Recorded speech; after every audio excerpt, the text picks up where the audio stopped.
Hello? Okay. Can we all gather, please?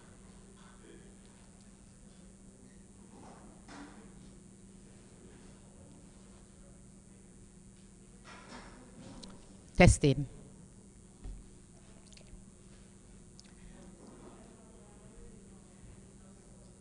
Cheryl.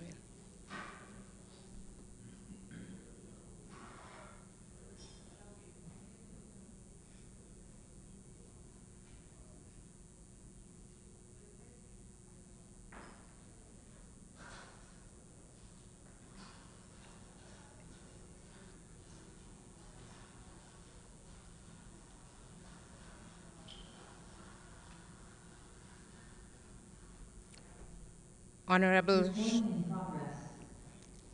Honorable Sean Richards, Deputy Prime Minister and Minister with responsibility for public infrastructure, urban development and posts. Honorable Eric Evelyn, Minister of Environment and Cooperatives. Ambassador Michael Chow Hong Lin, Republic of China and Taiwan. Dr. Pablo Vieira, Global Director for the NDC Partnership Support Unit, joining us online. Ms. Raleen Beckers, Senior Country Engagement Specialist at the NDC Partnership Support Unit. Permanent secretaries, directors, staff of the Department of Environment, other government officials, members of the media, those joining, I think it's over 40-something persons joining us online, either via Facebook, YouTube, or Zoom. Other distinguished guests, ladies and gentlemen, good morning. It is my honor to welcome you to the launch of our NDC Implementation Plan.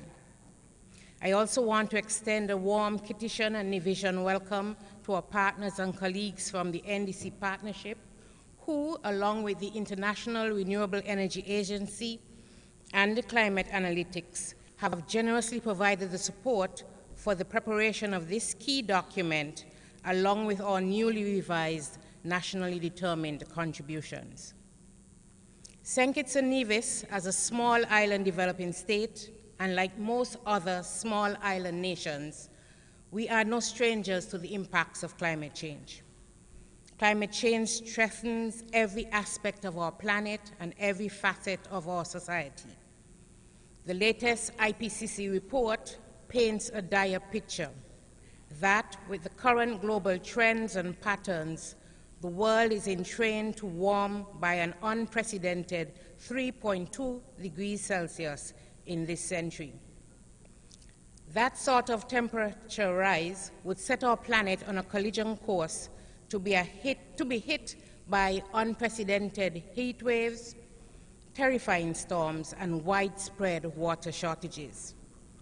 I am a great fan of disaster movies, but I would bet that this is one disaster none of us would like to see unfold. In the past decade, we have already witnessed the onslaught of crippling periods of drought and the advent of monster hurricanes. In order to avoid this eventuality, we must act, and we must act now. The researchers have concluded that to avoid that fate, the world must keep the rising temperatures at or under 1.5 degrees Celsius in this century. The good news is that this latest IPCC summary shows that this standard can be achieved with targeted approaches. It can be done, and in a viable and financially sound manner. What is critical, however, is that every nation needs to play its part. St. Kitts and Nevis, despite its size, is therefore not exempt from its own responsibilities in this global fight.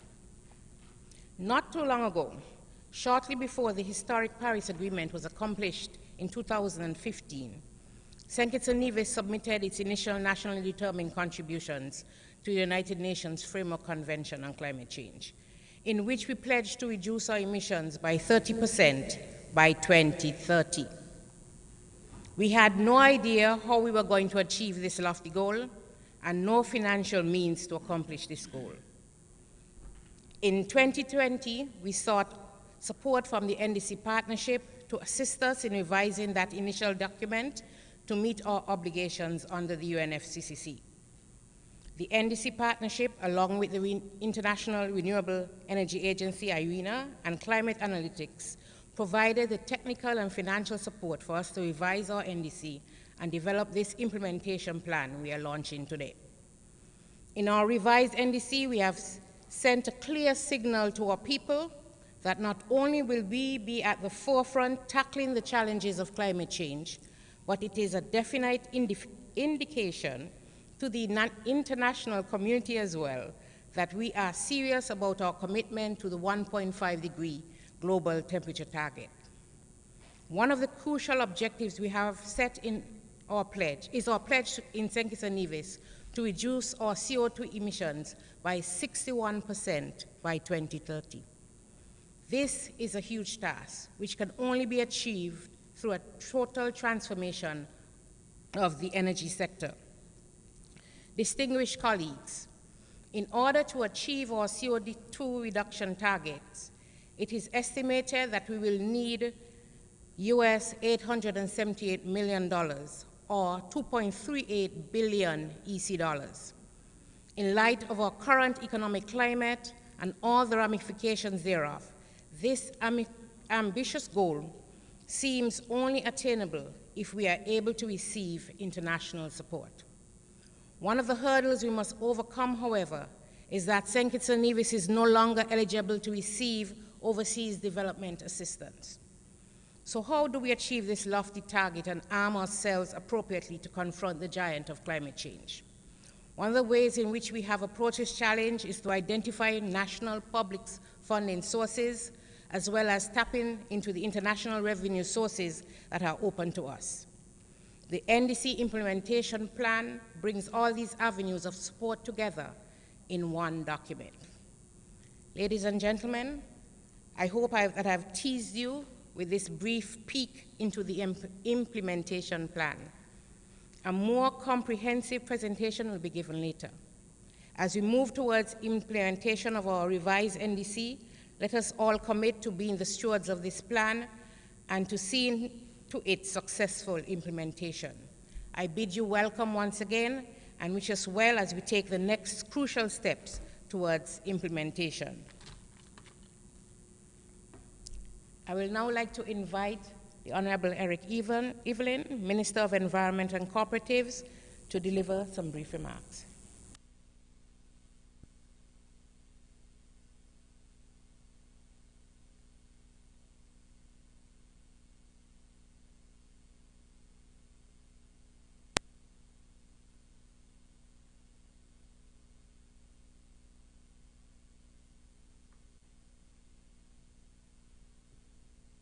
Good morning. Thank you very much, Madam Chairperson. Ms. June Hughes, our Acting Permanent Secretary in the Ministry of Environment and Cooperatives. Honorable Deputy Prime Minister and Minister with Responsibility for Public Infrastructure, Urban Development and Posts, Honorable Sean K. Richards. Ambassador Michael Lin, Republic of China and Taiwan, Ms. Raylene Beckles from the NDC Partnership Support Unit,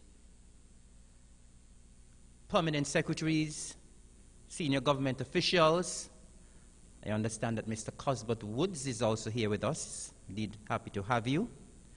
We also want to welcome those joining us virtually via Zoom, Facebook, and YouTube. Distinguished ladies and gentlemen, good morning. And first of all, I must say how heartened I am to see that we have a full house today for this very important initiative that we are here for today.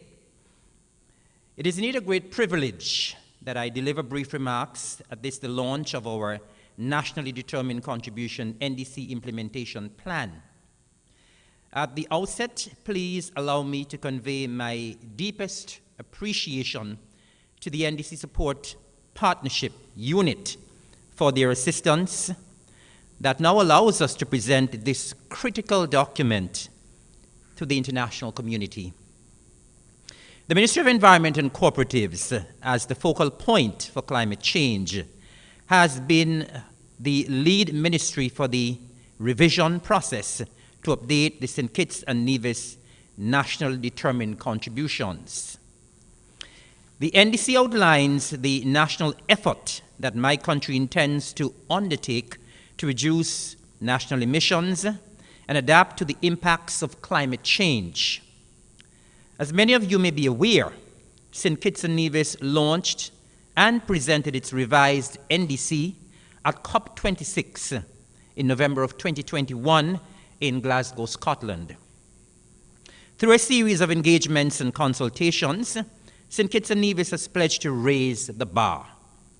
We pledge a significantly more ambitious mitigation target of reducing economy-wide CO2 emissions by 61% by 2030 compared to the base year 2010. We are cognizant of the fact that it will require significant efforts, collaboration, and resources to achieve the activities outlined in the NDC. For us to do that, we needed to delve a little deeper into the NDC and produce actionable activities. In this vein, I implore all ministries, sectors, and agencies, public and private, to let us work together to achieve the targets outlined in the NDC Implementation Plan.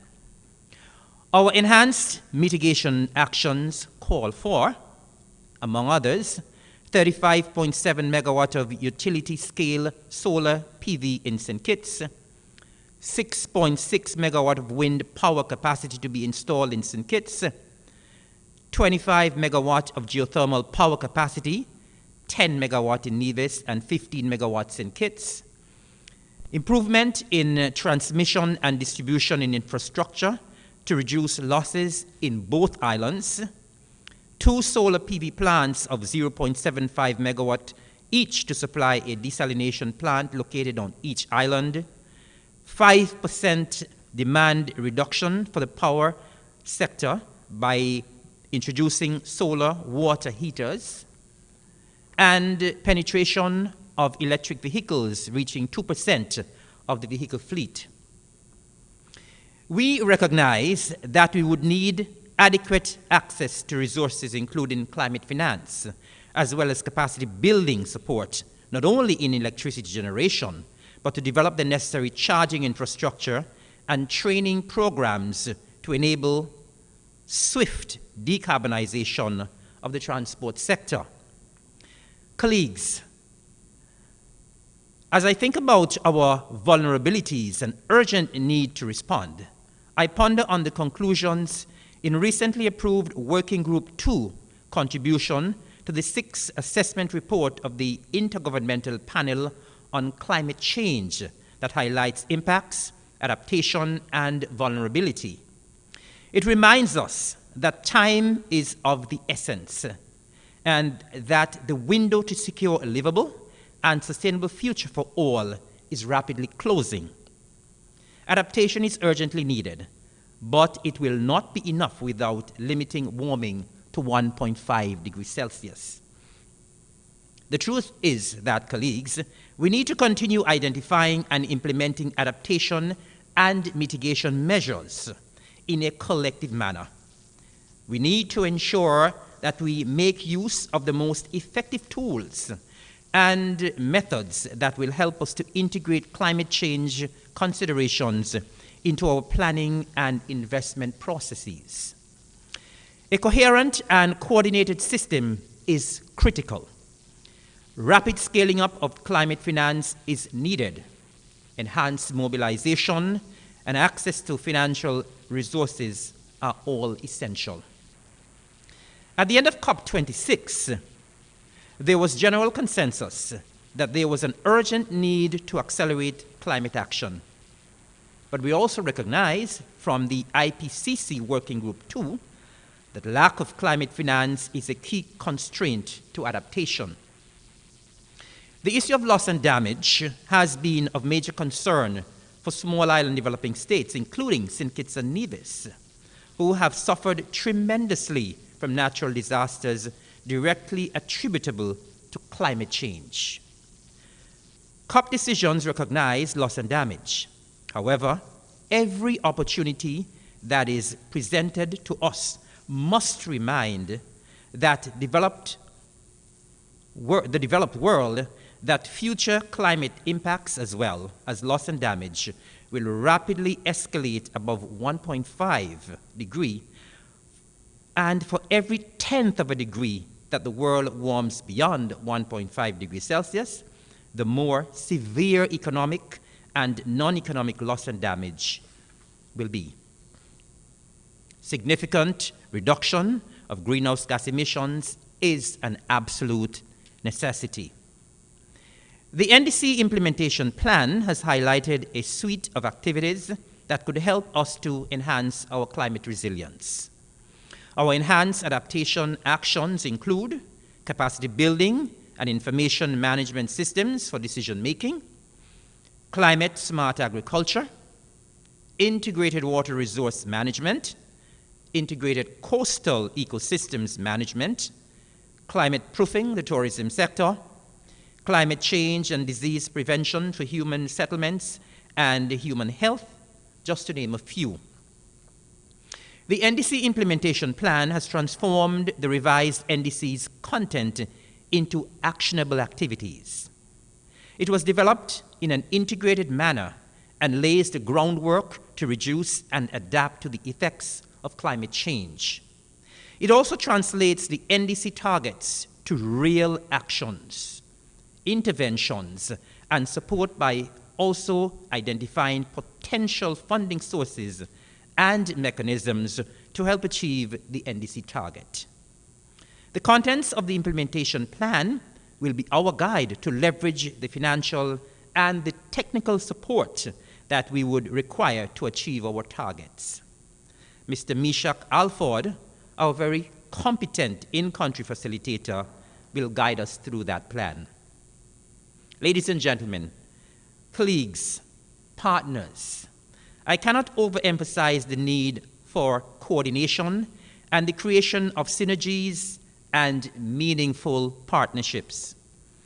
I implore all sectoral ministries and other stakeholders to engage closely with the NDC implementation and be guided by the implementation plan for planning and programming purposes. I urge collaboration from all sectors and stakeholders. In closing, I wish to reiterate our thanks to the national stakeholders and our international partners for their continued support and collaboration in advancing the work to address environmental challenges faced by my country, especially during these very difficult times. I further take this opportunity to sincerely thank the NDC Partnership in providing support in recruiting an in-country facilitator who will serve as the NDC Partnership interface in-country and operate as a liaison between the country and other NDC Partnership members. Every effort will be made to foster community and civic engagement and encourage environmental stewardship across all levels of the society. We will also tap into the creative minds of our young people to suggest innovative ways to respond to negative impacts of climate change and also ensure that all of our actions are gender responsive. I want to reiterate our sincerest thanks to our partners, our allies, the NDC Partnership, Climate Analytics, and IRENA for the technical support that has been afforded the government and people of St. Kitts and Nevis in preparing the revised NDC, which was the first step towards preparing the NDC Implementation Plan. The revised NDC was submitted, and we now have an implementation plan, and it is now time for action. As I again make a clarion call for the collaboration of all sectors and stakeholders, I pledge my ministry's commitment to environmental stewardship and partnership across all sectors and agencies. Let us continue to work together.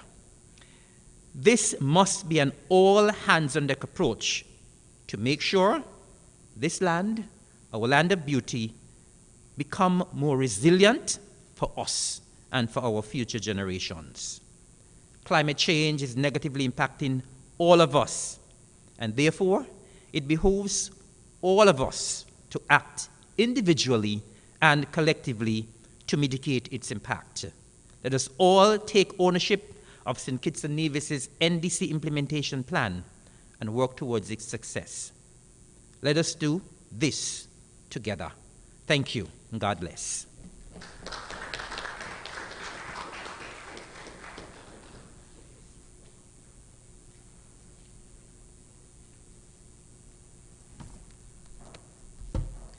Thank you, Minister Evelyn, and always our thanks for your continued support in advancing the work of the department. I would like to now invite the Honorable Sean Richards, Deputy Prime Minister and Minister of Public Infrastructure, Utilities, Post and Urban Development to deliver some brief remarks. Minister Richards.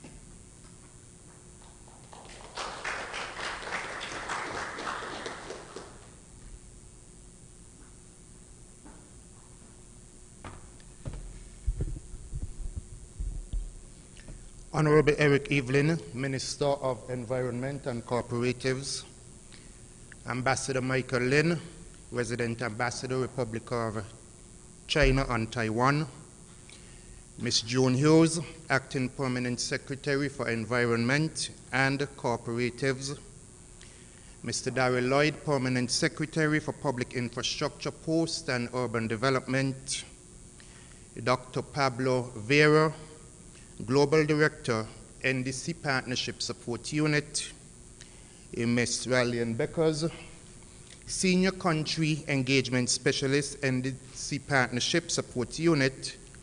Ladies and gentlemen, a pleasant good morning. It gives me great honor and more so a sense of hope for the future of our beloved Federation as we gather here as various stakeholders to lend our support to St. Kitts and Nevis's Nationally Determined Contributions NDC Implementation Plan. From the onset, I think that it is important for me to highlight the fact that energy controls all facets around the globe. Businesses, homes, healthcare, transport, manufacturing, and literally everything you can think of. We can all relate to experiences whereby the economy has been disrupted whenever fuel and energy prices increase.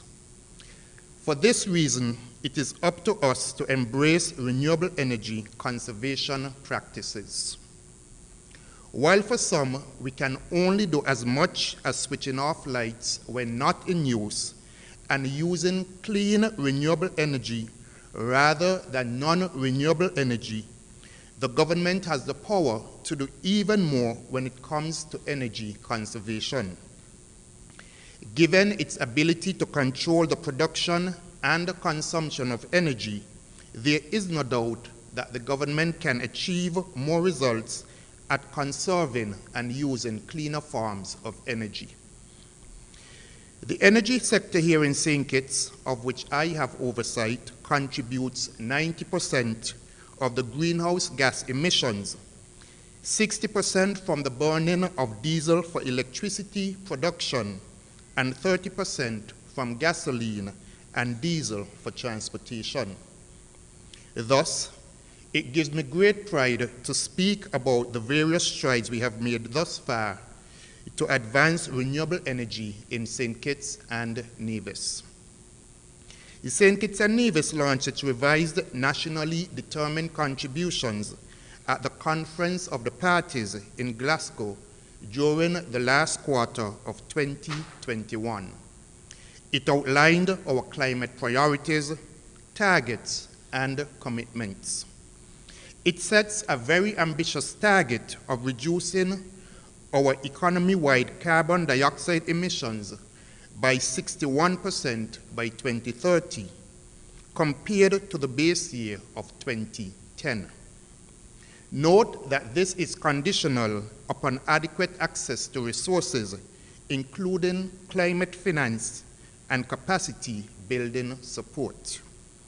This commitment was based in part on our stated objective of 100% of our electricity being produced from renewable sources, our interest in electric vehicles, and several renewable energy projects in various stages of development.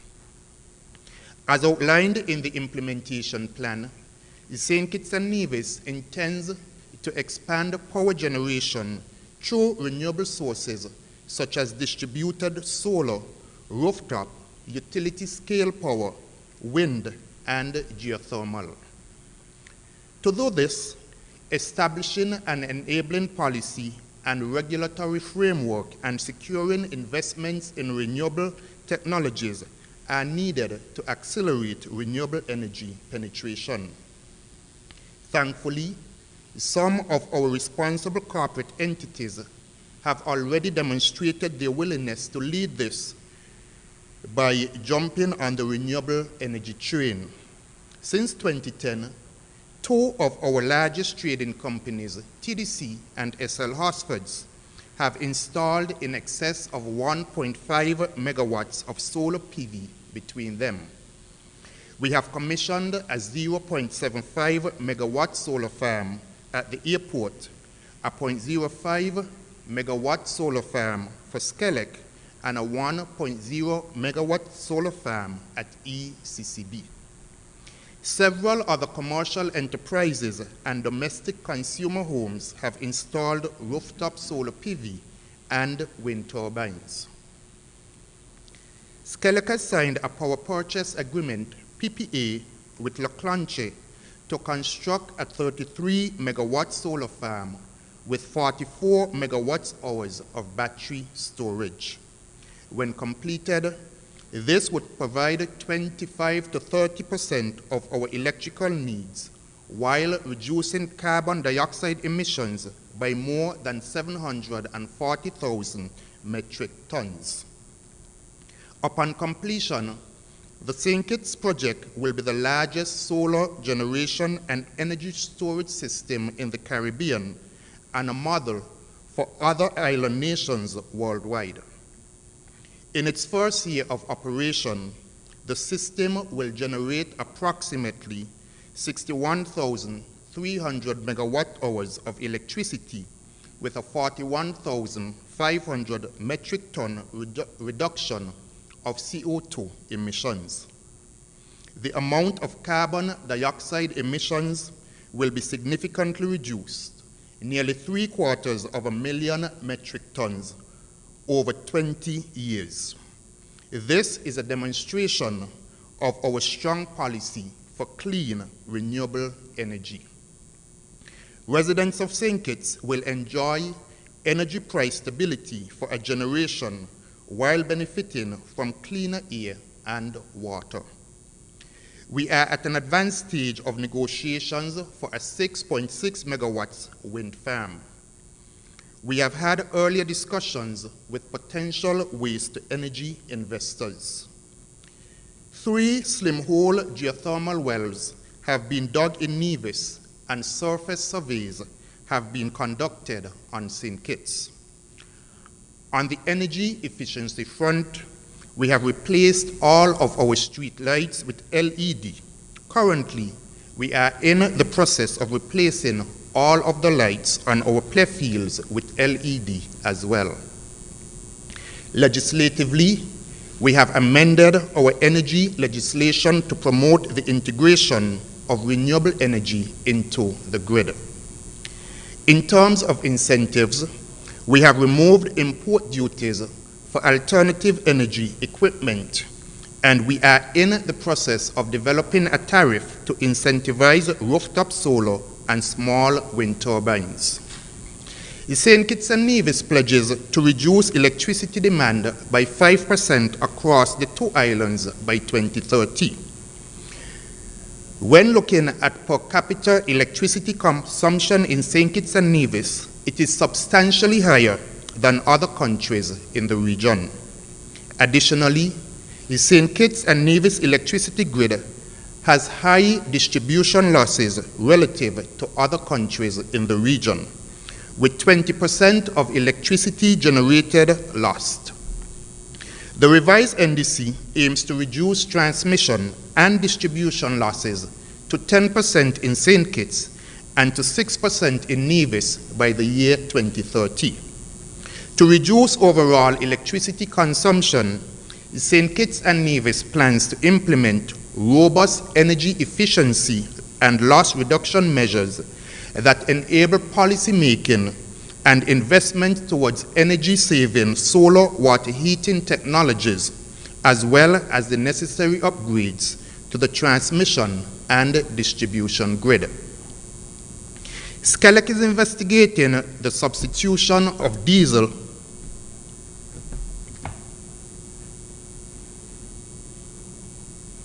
SKN is investigating the substitution of diesel with natural gas and is committed to reducing their system losses. The Caribbean Center for Renewable Energy and Energy Efficiency, CICRE, is developing an integrated resource and resilience plan, IRRP, for SKN. Objectives of this plan include the maximization of renewable energy integration and the maximization of greenhouse gas emissions. All that being said, as much as the government may concentrate on conserving energy, at the top tier, producers and heavy consumers, everyone in the country plays an integral role in the consumption and management of energy. If everyone was to save just a little energy, or if every household was to switch to green energy sources, then our battle with energy depletion will be half fought. What unites us today is that we not only share a principled commitment to renewable energy, but that we have also been prepared to make the upfront investments in the infrastructure needed to make wind, solar, and geothermal a viable option. As the Deputy Prime Minister and Minister with responsibility for energy, I am proud that St. Kitts Nevis is playing a leading role at the forefront of this green energy revolution. We are putting energy efficiency where it should be, at the heart of our energy policy, as well as advancing the NDC. The launch of St. Kitts and Nevis's NDC is indicative of our commitment and investment in renewable energy and has helped to make renewable energy an even more realistic possibility.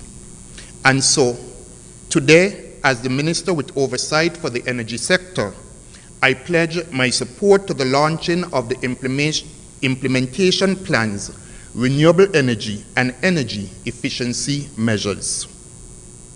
Thank you.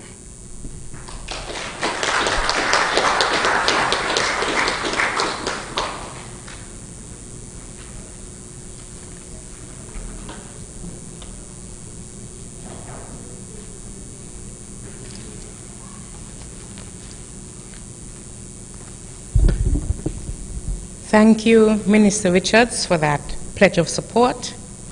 And as your ministry is so critical to our success, we look forward to our continued collaboration as we strive to meet our targets. Ladies and gentlemen, the next item on the agenda is an overview of the NDC Implementation Plan by the NDC focal points. That is Ms. Cheryl Jeffers, representing the Department of Environment, and Ms. Nerissa Williams, representing the Department of Economic Affairs and PSIP. Ladies.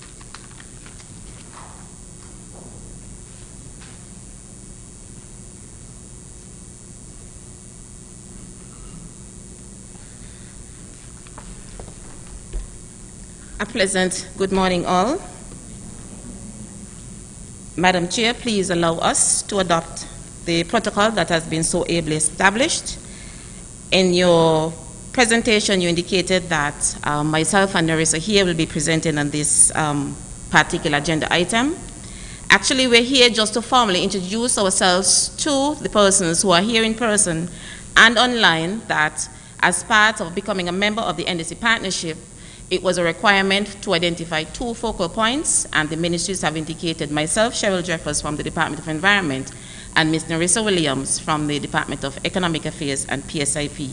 Ms. Williams will take our presentation later on, but we just wanted to use this opportunity to officially introduce ourselves to the audience here in person and also virtually. Nerissa? Good morning, everyone. Nerissa Williams, welcome. Thank you, Nerissa. It gives me great pleasure this morning to present a brief overview of the processes and activities that would have allowed us to begin now in presenting our implementation plan.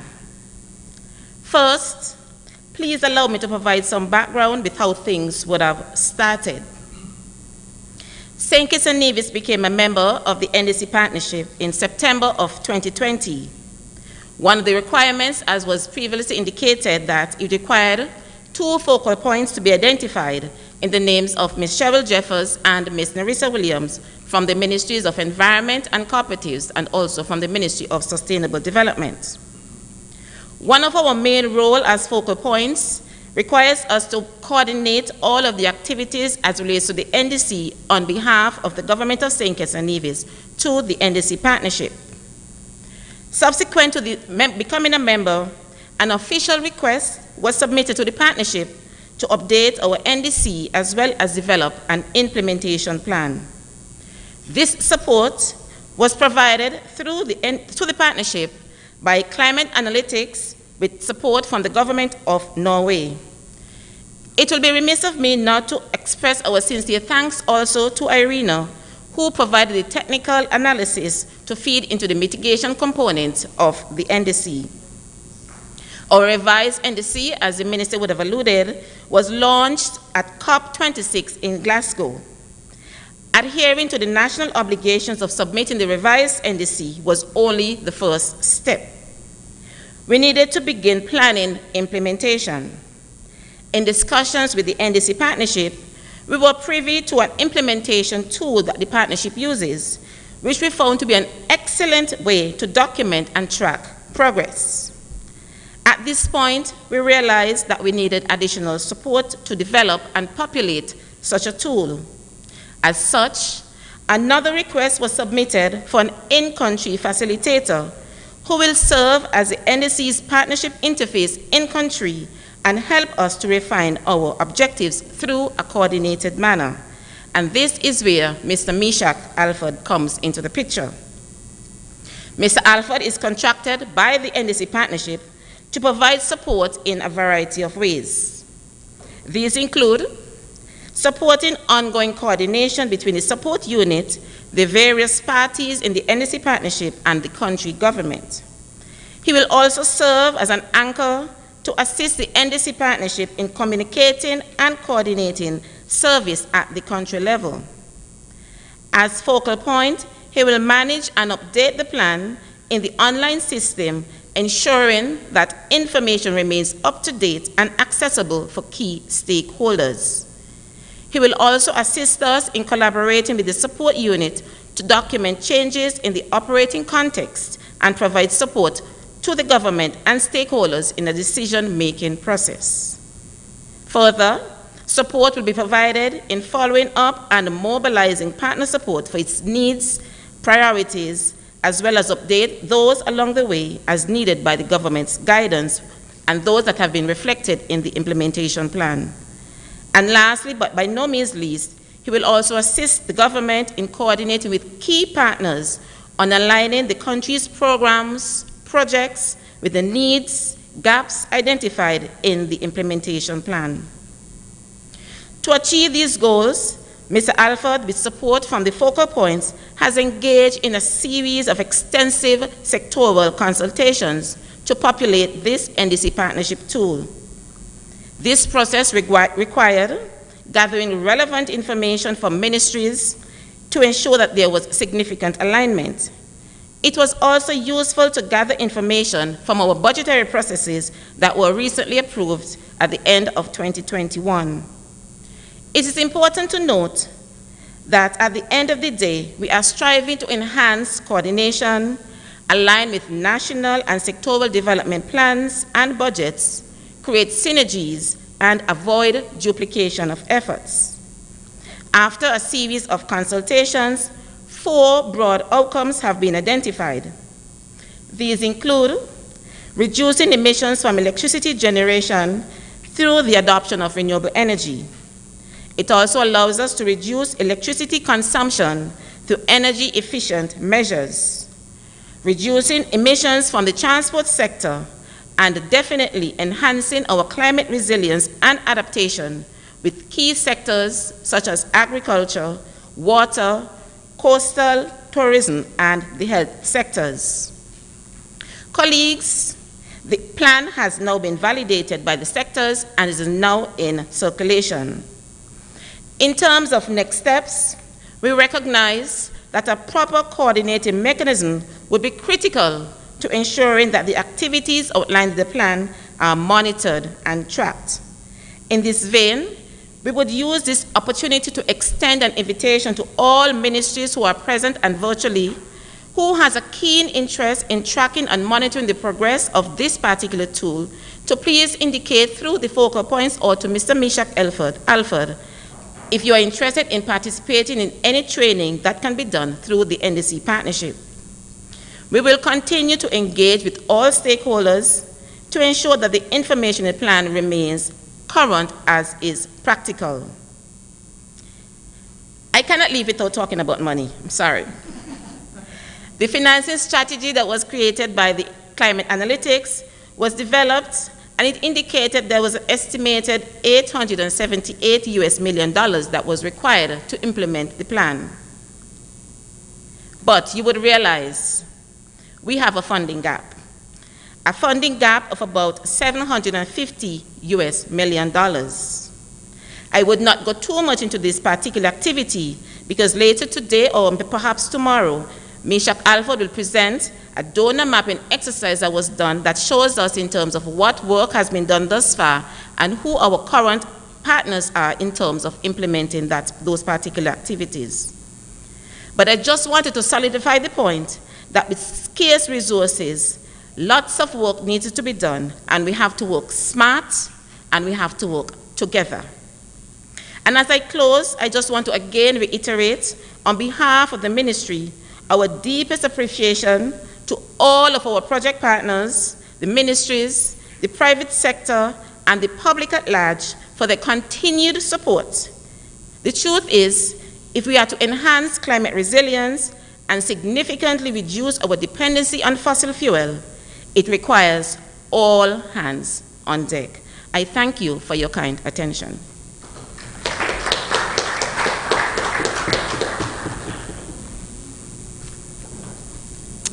Thank you, Ms. Jeffers. Colleagues, key to us reaching this far in the process was the support we received from the NDC Partnership Support Unit. I would now like to call on Dr. Pablo Vieira, Global Director for the NDC Partnership Support Unit, to provide an overview of the unit itself. Thank you. If I may kindly interrupt, can our technical team please spotlight Dr. Pablo Vieira? Thank you.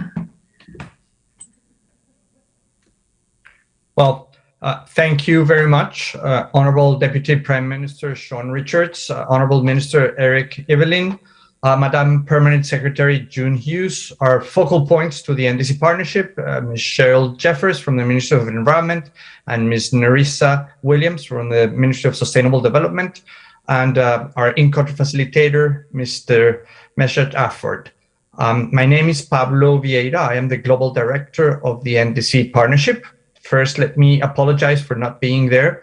Due to last-minute issues, we're not able to join you with more from our team today in this very exciting event, but of course we have people on the ground and virtually joining this very important event. I will take a few minutes to present on a brief introduction of the NDC partnership, our country engagement work and partnership plans, and explain how the NDC partnership proposes for coordination and resource mobilization as we move forward. So the NDC partnership is a global coalition that brings together more than 200 members, including 119 developed and developing countries and more than 80 institutions and associate members, to create and deliver on ambitious NDCs that help achieve the Paris Agreement and drive sustainable development. Through the partnership model, governments identify their NDC implementation priorities and support needs, and the partnership, through its membership, matches country needs with members' expertise, technical assistance, and funding. The NDC partnership is built on the premise of collective action, collective impact. By acting together, we achieve more. As I said before, we have currently 119 country members. Of these, we have 101 developing countries and 18 developed country members. We also have, next please, 48 international institutions that are members of the partnership, including major institutions from the United Nations, multilateral development banks, regional initiatives and membership, and as well as sectoral institutions that all provide support for the members of the partnership in achieving their goals. Next, please. And finally, we have 36 associate members representing civil society, academia, subnational governments that also provide support to member countries. Next. The NDC partnership is engaged all around the world. We currently support more than 80 countries in every single continent. And specifically in the Caribbean region, 12 countries are members of the NDC partnership. 10 of these countries are actively engaged in our work, of course, including St. Kitts and Nevis. And 4 countries are non-members, including Barbados, Cuba, Guyana, Trinidad, and Tobago. So we're very active in the region. Most of the countries are being supported as they drive their climate ambition through the implementation of their NDCs. Next, please. Next.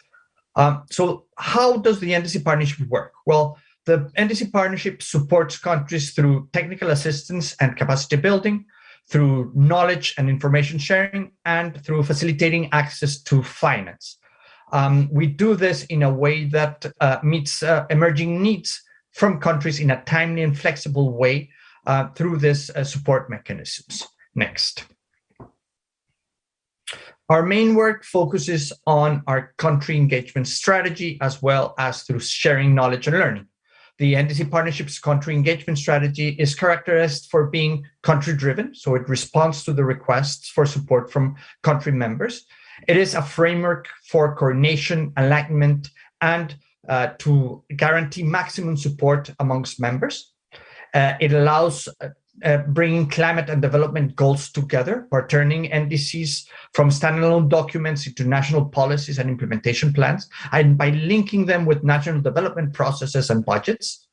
And it enables engagement with a wide range of stakeholders, leading to improved internal coordination on NDC related actions and bringing as much resources as possible from the international community. The NDC Partnership country engagement strategy follows 5 steps. The first step is the scoping stage. Here, at the request of governments, we initiate a participatory process to identify NDC-related needs across the different sectors. This can begin with a briefing call or a mission to discuss initial areas of support for NDC implementation, reaching a general agreement on what support the country will seek from the partnership. The second stage is a needs assessment stage that builds on the information gathered during the scoping process. Here, the government typically formulates and submits as a request for support to the NDC partnership, which is then shared with all our members, with the 205 members, and then we match the requests with resources or expertise committed by our members. Also at this stage, the support unit can prepare a resource brief at the request of the government to get specific information on a topic of sector of importance to the government, like, for example, gender mainstreaming best practices and tools. In the third stage, we support governments in developing or strengthening existing NDC implementation plans, or what we call partnership plans. These plans bring countries' NDC priorities, activities, and partner projects and programs into a single implementation framework, while building on existing country policies, action plans, and strategies. New and existing NDC partnership members support is also mapped at this stage. The fourth stage is the implementation phase. Here, several initiatives and projects that contribute to the implementation of the NDC are implemented by the government with support from the NDC partnership members and beyond. Usually, this process is complemented by specific coordination support from an in-country facilitator. Continuous coordination and facilitation of implementation will include coordination calls, progress reports, annual stock takes of progress, and support gaps assessment. The fifth and final stage focuses on strengthening capacity and knowledge exchange around country experiences with implementation by reviewing country results and global trends to identify support gaps, success stories, and lessons learned. And the process is a flexible and dynamic process that allows countries to start at any of the stage and then restart the process with each round of NDCs. Next, please. To complement the country engagement strategy, the partnership has also launched initiatives that focus on specific issues that countries need to tackle. Three of those initiatives are the Climate Action Enhancement Package, or CAP, where technical and financial support was provided to 67 developing countries so that they update their NDCs in the lead up to Glasgow and improve the quality, the ambition, and the process associated with that process. These 67 countries were supported by 46 implementing and development partners, and more than $50 million were mobilized for this effort. Every single country that was supported by CAP and submitted its NDC to the UNFCCC raised its ambition and increased the quality of its NDCs, making them not only more ambitious, but also more realistic, implementable, and ready for the next phase. The second initiative that I want to highlight is the Economic Advisory Initiative. This is an initiative that was designed in response to the COVID-19 crisis. More than 50 economic advisors were deployed to 31 countries to support them in building back better by integrating the climate priorities into their economic recovery plans in response to COVID-19. This initiative supported the development of economic recovery strategies that are aligned with the country's NDCs, and creating fiscal policies and financial instruments to improve the integration of adaptation and mitigation projects into the recovery process. Finally, we recently launched during COP our Central Banks Initiative, which is designed to support central banks integrate climate change into their mandates in order to better regulate and account for financial and economic risk from climate. In the Caribbean, we're already supporting two banks, the Eastern Caribbean Central Bank with support from the World Bank and the Bank of Jamaica with support from AFD. So these initiatives complement the country engagement support, focusing on specific areas where we see demand from countries and urgent needs for support. Next. Beyond our country engagement work, we have a strong engagement in knowledge, learning, and exchange so that we can inspire and catalyze climate action throughout our whole membership. The NDC partnership support countries in achieving their goals by increasing access to knowledge resources and by building a peer community around lessons learning and best practices, promoting exchanges between countries and partners. Regionally, the partnership has organized the Caribbean Virtual Exchanges, for example, that brought together over 20 countries and 47 partners to exchange experiences around NDC implementation and long-term strategy development. Next.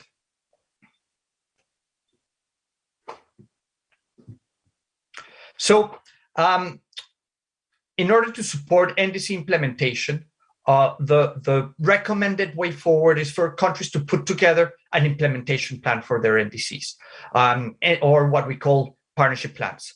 This NDC action plans refer to national government-owned plans that outline how a country will implement its NDCs. The NDC partnership supports countries in designing and implementing these plans that we typically call partnership plans. These partnership plans are result-based frameworks that are used for planning, coordination, and tracking the progress of NDC implementation. They bring countries' NDC priority activities and partner projects and programs into a single implementation framework, while building on existing country policies, action plans, and strategies. These partnership plans are developed through a whole-of-society, multi-stakeholder participatory process, including NDC partnership members, the private sector, civil society, research institutions, and multiple levels of government across sectors and at subnational level. Next.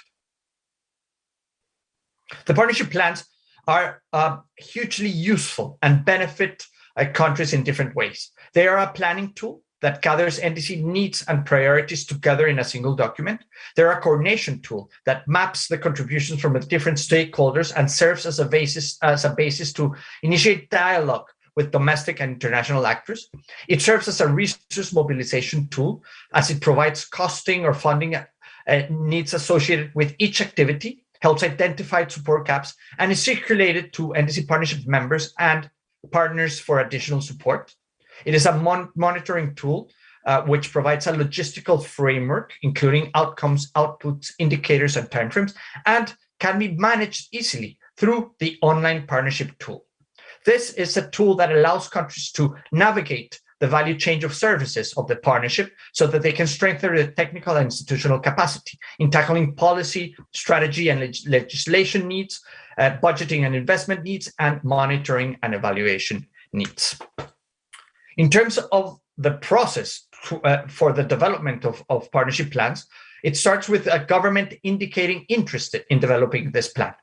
Then, over the next 6 months or so, the government works closely with the support unit of the NDC partnership and with partners in developing this process, always led by the government and with the support, in many cases, of an embedded in-country facilitator. Then, the partnership plan is endorsed, launched, and circulated with the partners, where the mobilization of technical and financial resources for implementation is completed. And then we move into the implementation phase, where the partnership plan undergoes its implementation for a period of at least 3 years, sometimes longer, during which the partnership facilitates stakeholder coordination, the mobilization of additional support to fill remaining gaps, and help monitor the implementation of this plan and, as such, the NDC.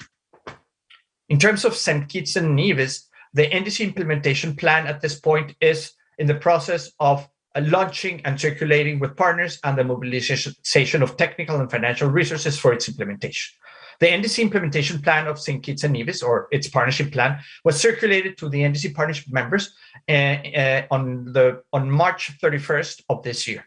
At this stage, the government is kindly requesting partners to first share their inputs if there is existing support that aligns with the implementation plan's outputs, and second, share any new support that partners are looking to provide in alignment with the gaps identified in the plan.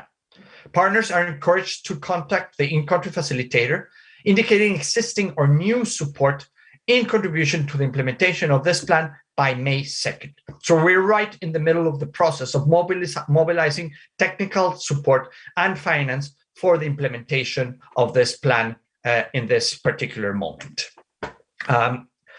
Finally, let me thank you once again for allowing us to join you today and wish you all the best in this process. I think it's very important to give visibility to this process, and having wide support from the government at the highest possible levels is fundamental, demonstrating that whole of government approach that will drive investments, that will drive the provision of technical assistance for the effective implementation of this plan. So please do count on the NDC partnership. We're here to support these efforts, and hopefully in a few weeks we will be able to come back together and evaluate the multiple responses coming from partners so that we can fast track the implementation of this implementation plan. Thank you very much, and enjoy the rest of the session.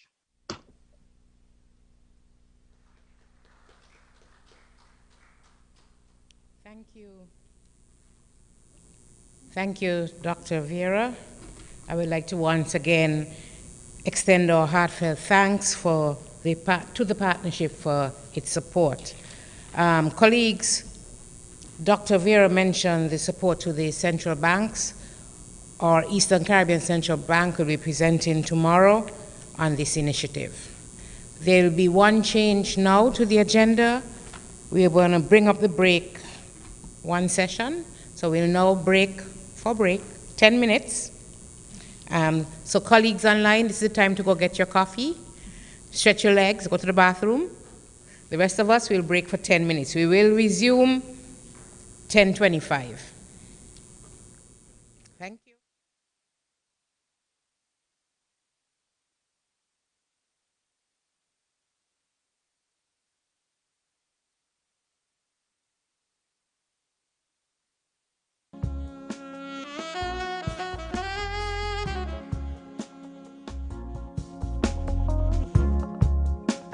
So please proceed.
Mishak Alford.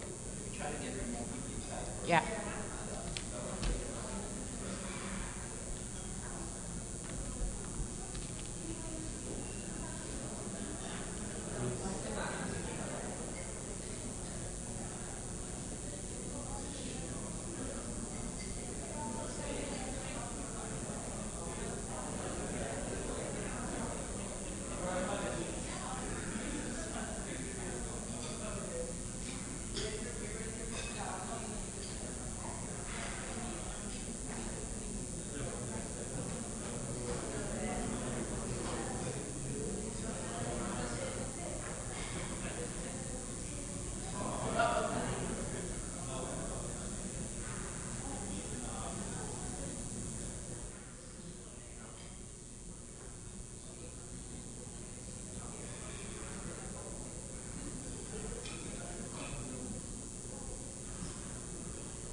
right. Are you ready?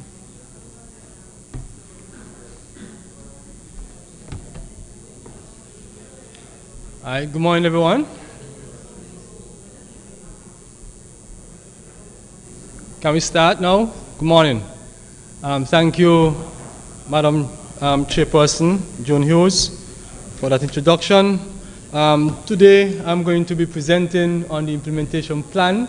As you're aware, I'm the in-country facilitator.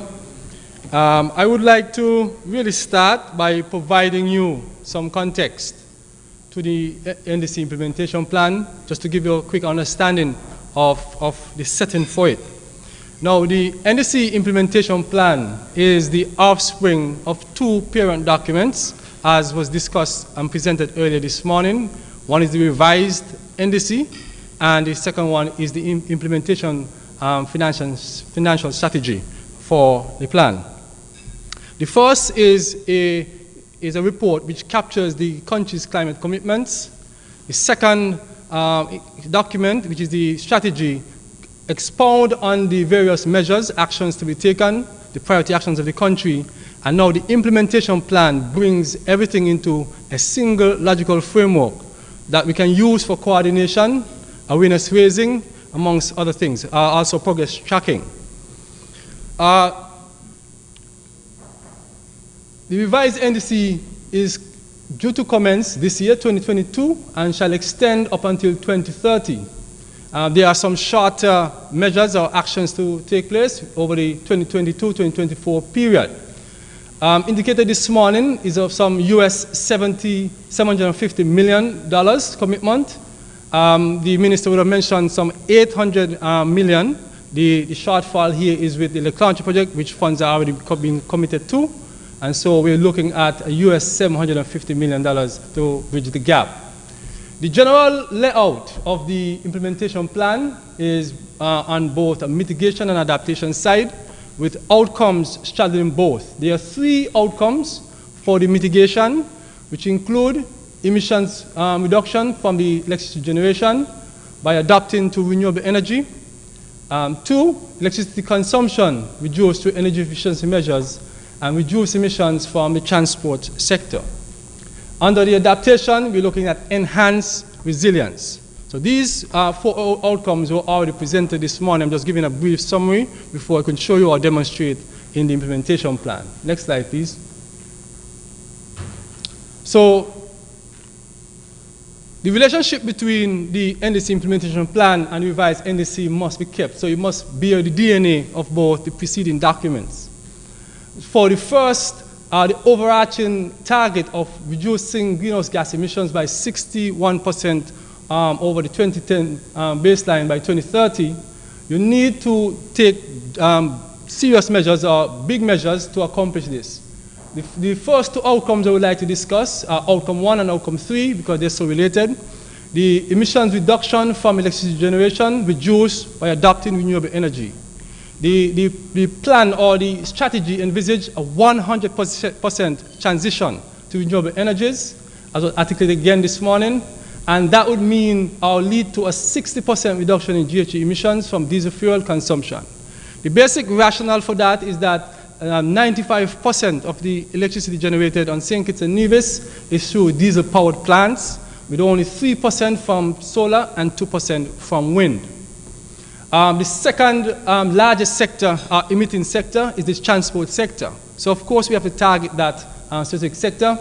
And you're looking to see a transition to EV, electric vehicles. But 2% of the fleet, which will account for 623 vehicles of that sort on the streets of Basti and Charlestown by the year 2030. Next slide. The third outcome, which is the second outcome under the implementation plan, has to do with a reduction in electricity consumption by way of introducing energy efficiency measures. We have a target to reduce demand by 5% over the same period, as discussed earlier, above or below business as usual scenario. This is to be achieved through a number of ways, which I'll articulate again further in presentation. But our target, as the minister would have indicated this morning, that we are, our losses here in St. Kitts and Nevis is some 20%, the highest in the region, and we're looking to see on St. Kitts a 10% reduction in that, and on Nevis 6%. Next slide. For the enhanced resilience, this is a section of the plan that we did a lot of engagement, consultations with our local stakeholders here. We had to look considerably at the plan in two segments, adaptation. One has to do with the national readiness. How ready are we to articulate or to carry out the adaptation measures here on the ground in St. Kitts and Nevis? And this is really a factor of a number of things, including what is our legislative framework like to support this? What is the policy framework in place? What data systems do we have to support decision making? What are the research and development measures that are in place or programs? All these things we consider are fundamental pillars to advance national readiness. We do have to look at the systems, talking to systems, people talking to people, and systems supporting the people in the process. Then we go down into the specific sectors for adaptation. We're looking at water, agriculture, health, coastal and marine, and tourism. We generate these economic sectors via national consultations over the entire period of engagement. And also, we're looking at desktop study and reviews of existing policies and plans developed recently, and also export elicitation. There are a number of exports out there in the private sector who we would have had to engage as well. Next slide. So I will go into the plan a bit to demonstrate, because I believe the presentation this morning would have given you a good meat of information as to what the plan is about. And so I want to give you some physical demonstration. Just excuse me for a brief moment so that I can share my screen as well. Oh, it's already up. All right. Ivana, you're working. All right. So the first tab, as I had indicated, the first outcome, if you look at it carefully, I should share my screen then. Can you open it? Yes. So I want to show you what is entailed under the outcome, broadly speaking, without going into too much detail. For the first emission as it relates to the generation, electricity emissions reductions to the electricity generation sector, by transition to renewable energy, the first thing is to conduct a number of assessments. One of them is a tariff assessment, and then also to set up, as I indicated before, the necessary regulatory framework, and also incentive regimes. These are critical because you want to get as much involvement as possible, especially from the private sector, to lead on some of these matters and to support in that regard.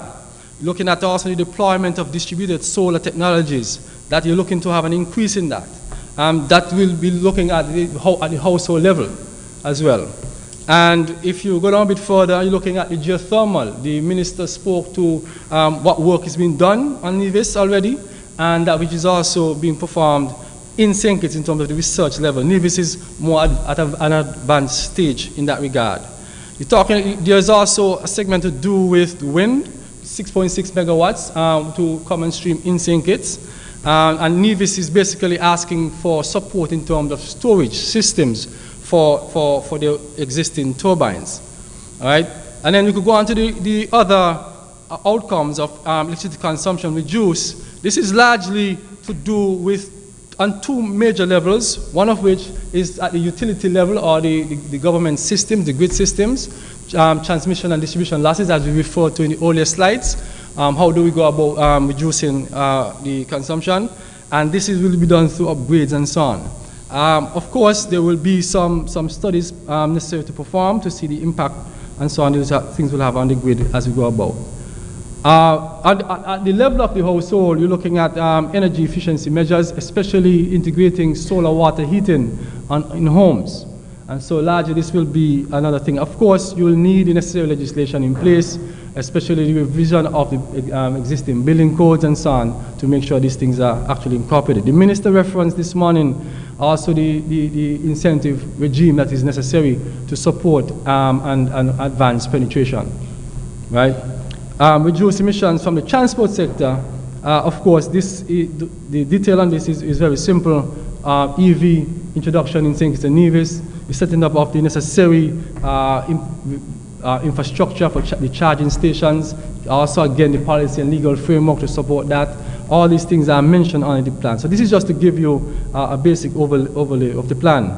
The enhanced resilience, again, the basic layout is very much similar throughout. If you can open the top one, national readiness. So national readiness will touch on a number of matters, but what I want to be clear on, all of the various economic sectors will have some challenges as it relates to legislation. In our discussion and review of the existing documents and studies, you recognize the short in the area of legislation, especially for the tourism sector, which you know is a very vulnerable sector.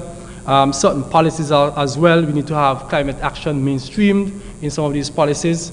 And also, particularly, to have gender awareness mainstreamed throughout as well. Another aspect of readiness is the coordinating mechanism necessary, where people talking to people, agencies collaborating across to each other. And so these are all part of the things mentioned here, including the operationalization of the National Climate Change Committee, which should happen soonest. But as we must also seek to address the issue of participation, not just the government agencies, but to have the private sector included as well as much as possible, because they should also be leading as well, and also the civil society organizations. And these are some of the measures, as I mentioned earlier, should be done in the short to medium term, between 2022 and 2024, in order to set the stage for successfully meeting the targets outlined. Climate smart agriculture is one of the largest areas to be considered as one of the adaptation measures. But like climate smart agriculture, same thing might be repeated as you go through the plan. You will see a call for the necessary vulnerability assessments, adaptation plans developed, the necessary capacity being built throughout the different agencies, and also the actors that are on the ground getting enough awareness. Right? And so you'll find that there's one to do with integrated water resource management. The same thing applies in terms of the necessary legislation, policies, capacity being built, and participation from the private sector.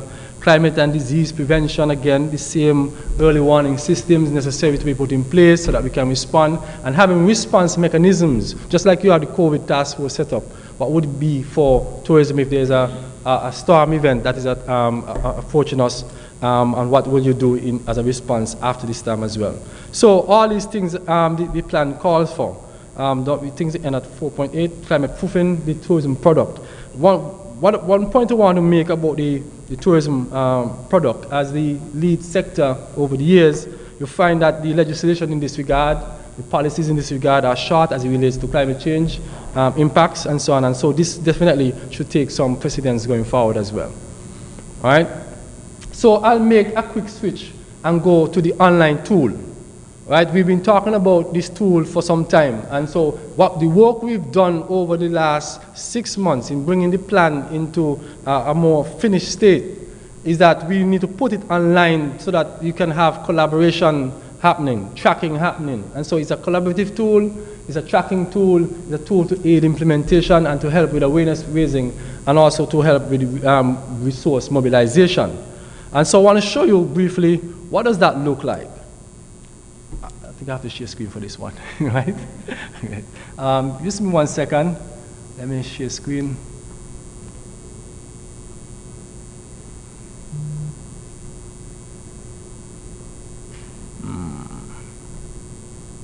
Okay.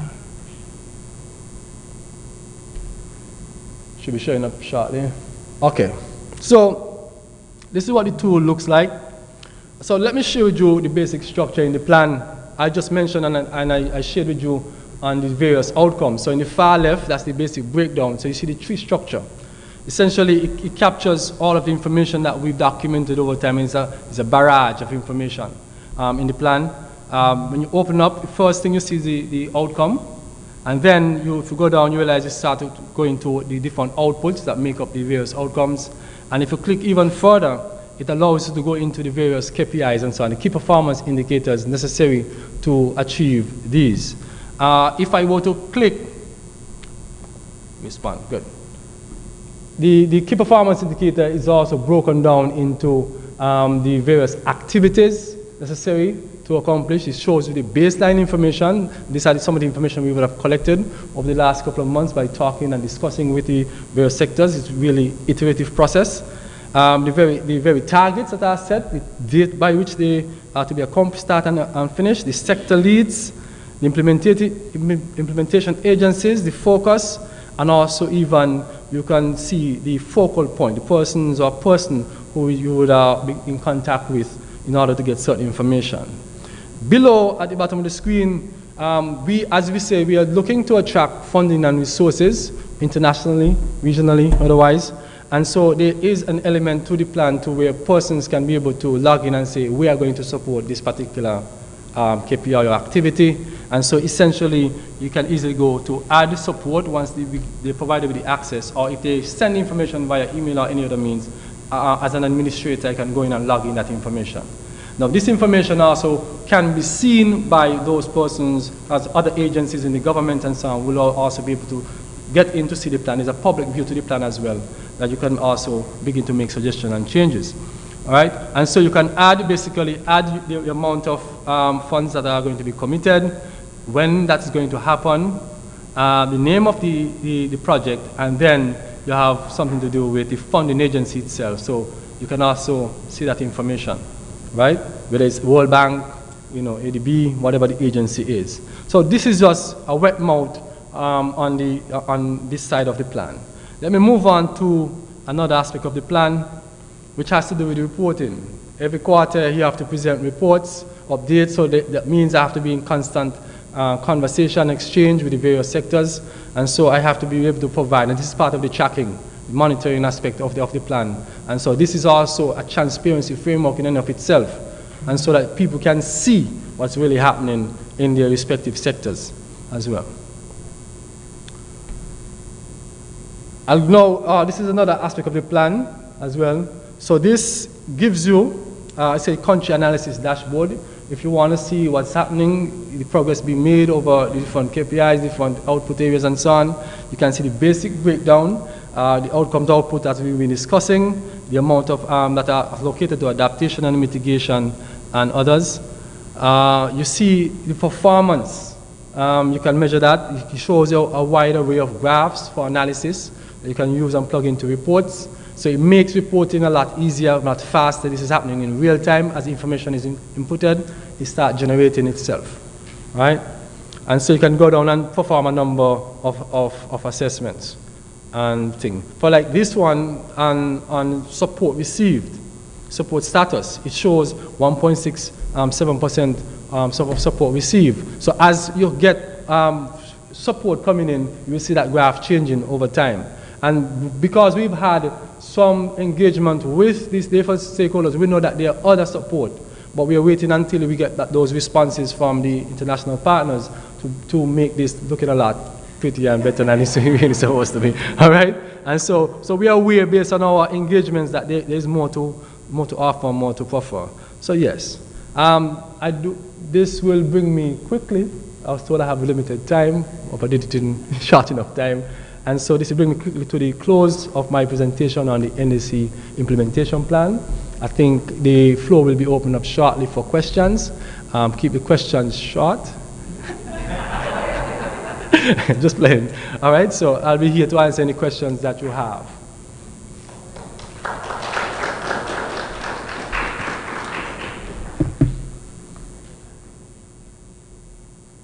Thank you. Thank you, Mishak. As Mishak has indicated, the next session is an interactive session. It's a Q&A session, and it's to be monitored by Cheryl and Mishak, yes. So I know you have, after that comprehensive presentation, I know you have questions. So take it away.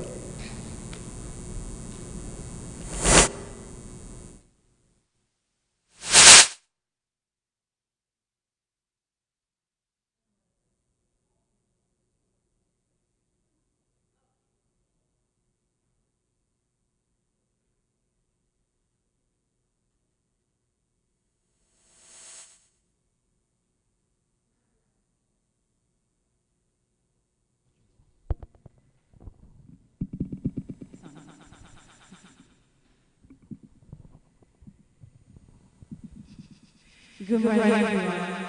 Leah Craig Chatterton, Ministry of Entrepreneurship, Education and Talent Development. Firstly, excellent presentation this morning. Thank you so much for that, for the insight.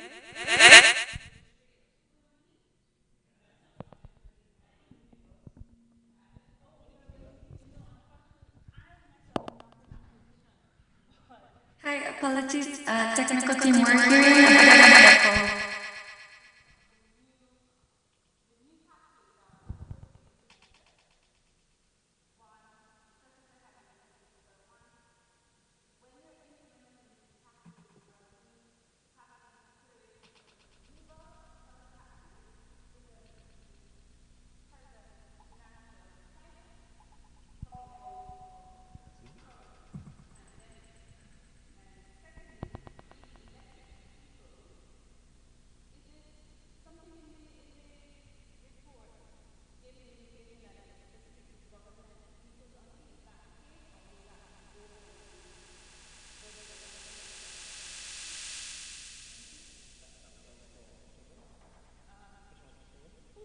Best suited to respond.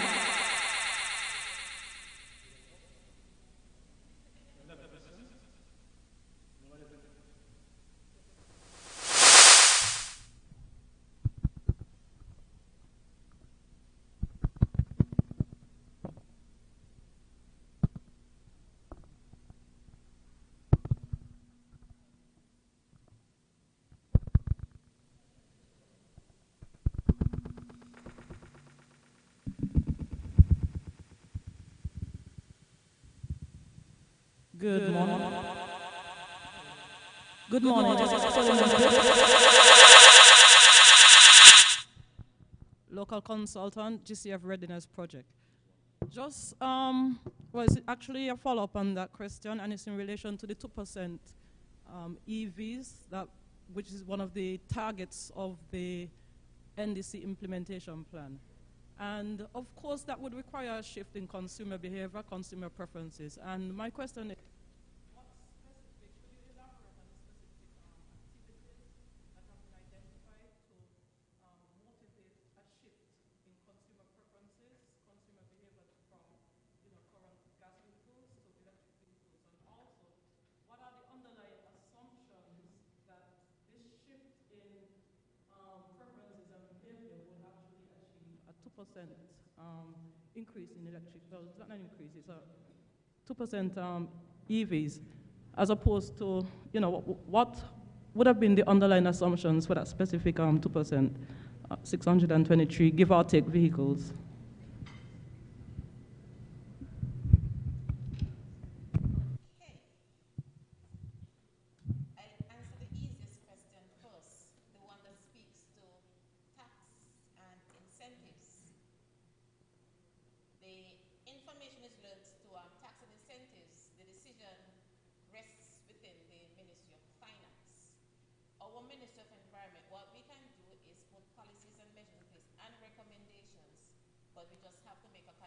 Argument or discussion to the Minister of Finance for them to take it under serious consideration. One of the things we are thinking of as a question in terms of shift, that could be one of our strategies in terms of there's a particular tax that is alluded towards a particular type of commodity now. If we are going to do a switch, we can make a recommendation or suggest for Minister of Finance to make that switch in terms of something that is more amenable to what we are proposing within our NDC. As it relates to the electric vehicles, a few years ago, the Ministry of Environment, with support from the government in Italy then, had a project that we started because we recognized that in our first NDC, we had indicated energy information in terms of electricity generation and transport as the two critical sectors for reduction of greenhouse gases. Regrettably, that project never really came to a completion.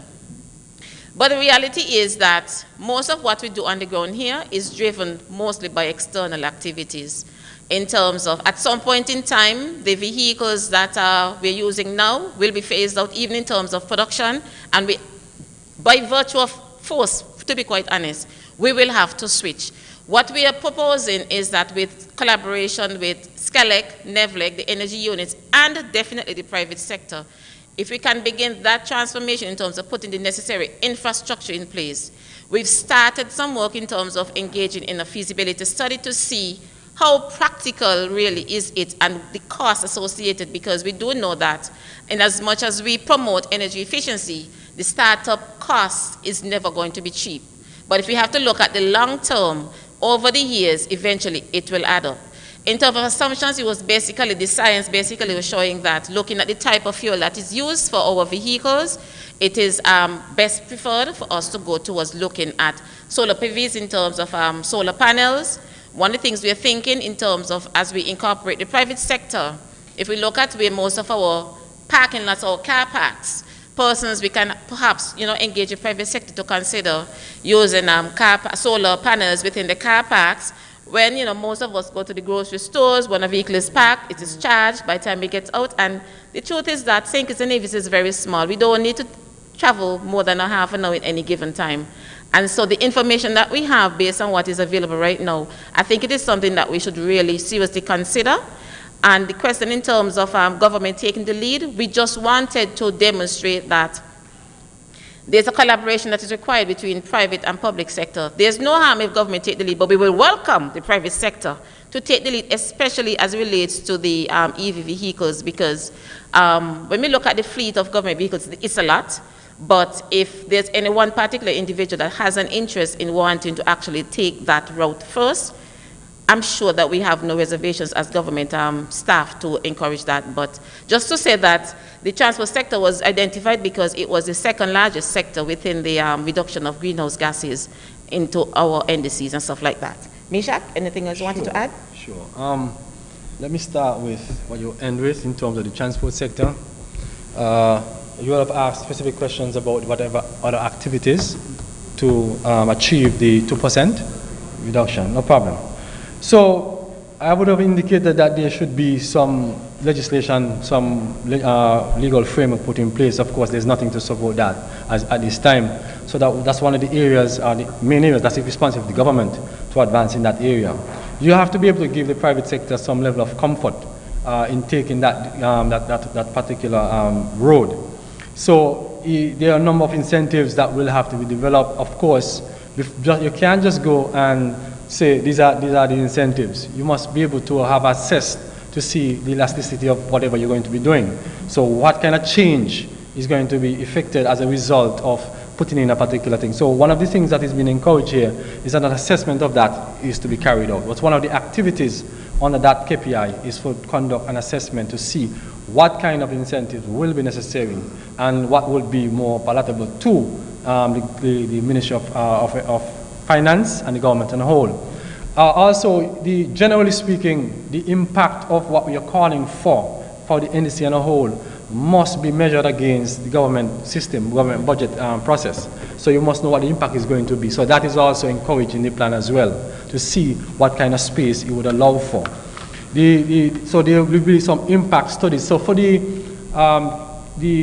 EV to be established, of course, you need charging stations. So the plan also asks for awareness building to happen, and one of the ways of achieving that is via setting up demonstration sites on both St. Kitts and Nevis for people to understand, okay, this is what it's used for. And there are 2 levels of charging stations, or 3 articulated under the plan. One is at the household level, and then some is more at the more industrial levels as well. So those are the things considered. So when you're looking for awareness raising and to help with this switch, persons must become familiar with whatever technology you're about to introduce. All right? In terms of the government taking the lead, the procurement policy of the government will have to see some changes happening to it for that to happen. So it must be a policy prescription of the government that going forward, some target date set that as of this particular date, we are now going to be switching to electric vehicles. And of course, you always see the government get donations of vehicles, whether it's for the police or for some other thing. Now that can become a requirement now from those donor agencies that will be making those advancements. All right.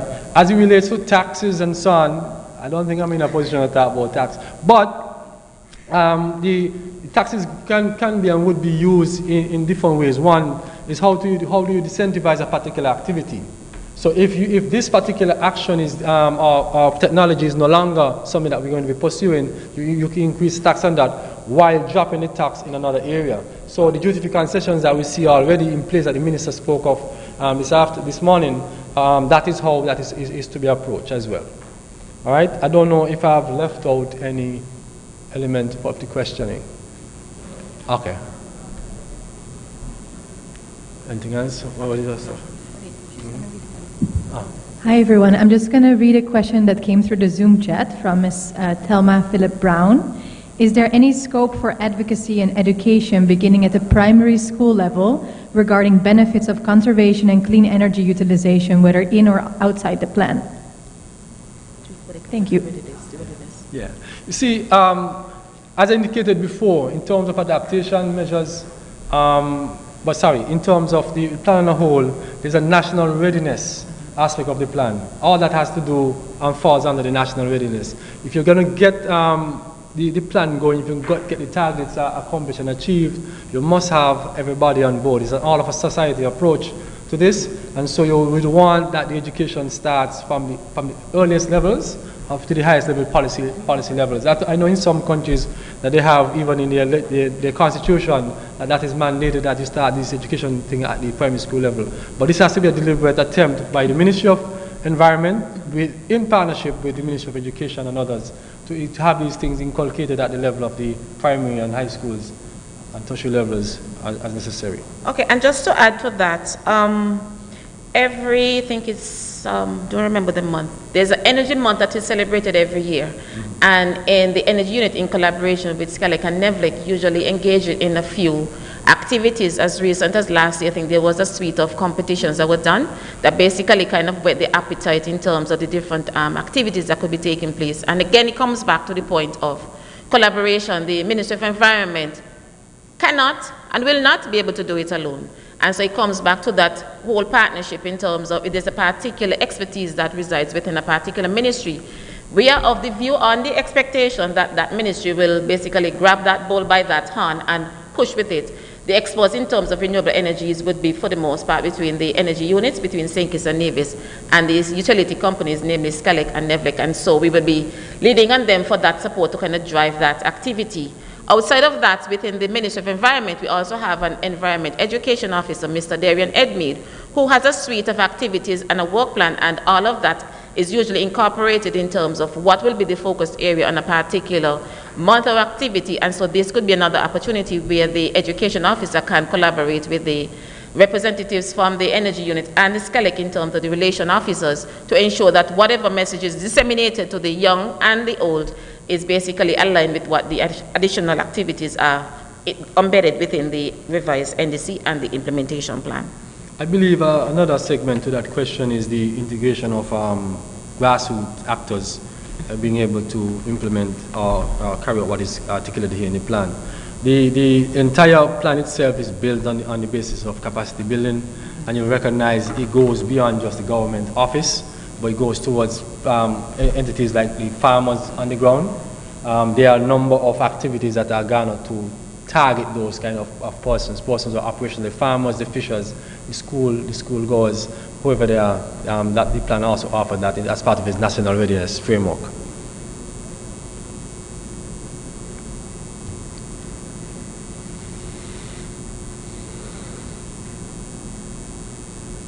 There's room for more questions here, but I will raise one more from the chat from Leighton Narain from the Clarence Fitzroy Bryant College.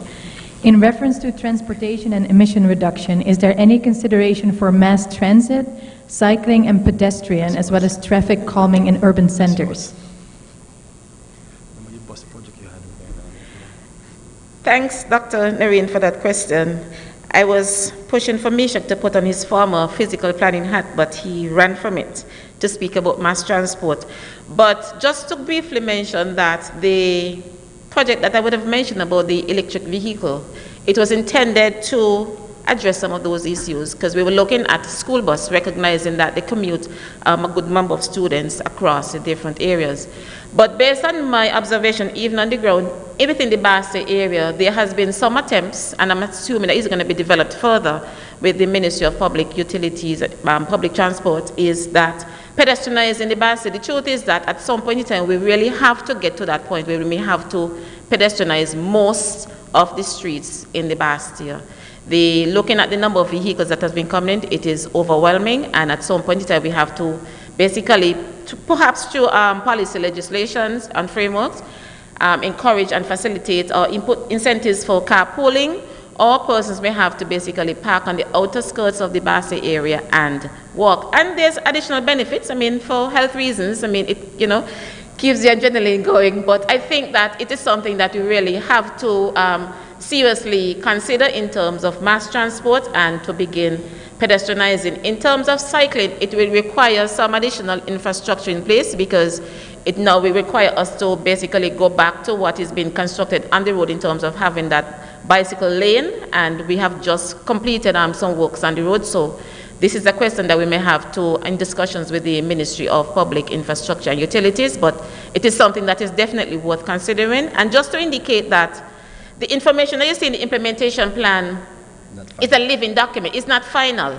It will improve with time. So if there's any recommendations or suggestions that any one of us have here, either in person or Zoom, please feel free to reach out to the ministries and let us know, because it's something that is going to forever be evolving and changing with the information that becomes available. So if there's any information you have, we're here to listen and to learn from you as well. In addition to that, you can also note that there are ongoing initiatives. I know that there is also the Bastia Resilience Plan on the work. And so I imagine that they will be looking at ways and means to soften the urban tapestry through various measures. The implementation plan also called for a Bastia heat plan as well, as a recommended activity. And so I would imagine that that will also include measures to do with pedestrianizing certain areas and to put in other measures to suit. Do we have any more questions on person? Yes, please, Mr. Woods.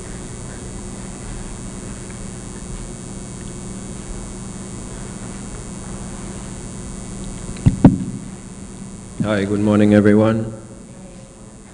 Cuthbert Woods, United Nations Country Coordination Officer for St. Kitts and Nevis. Just a few comments and questions.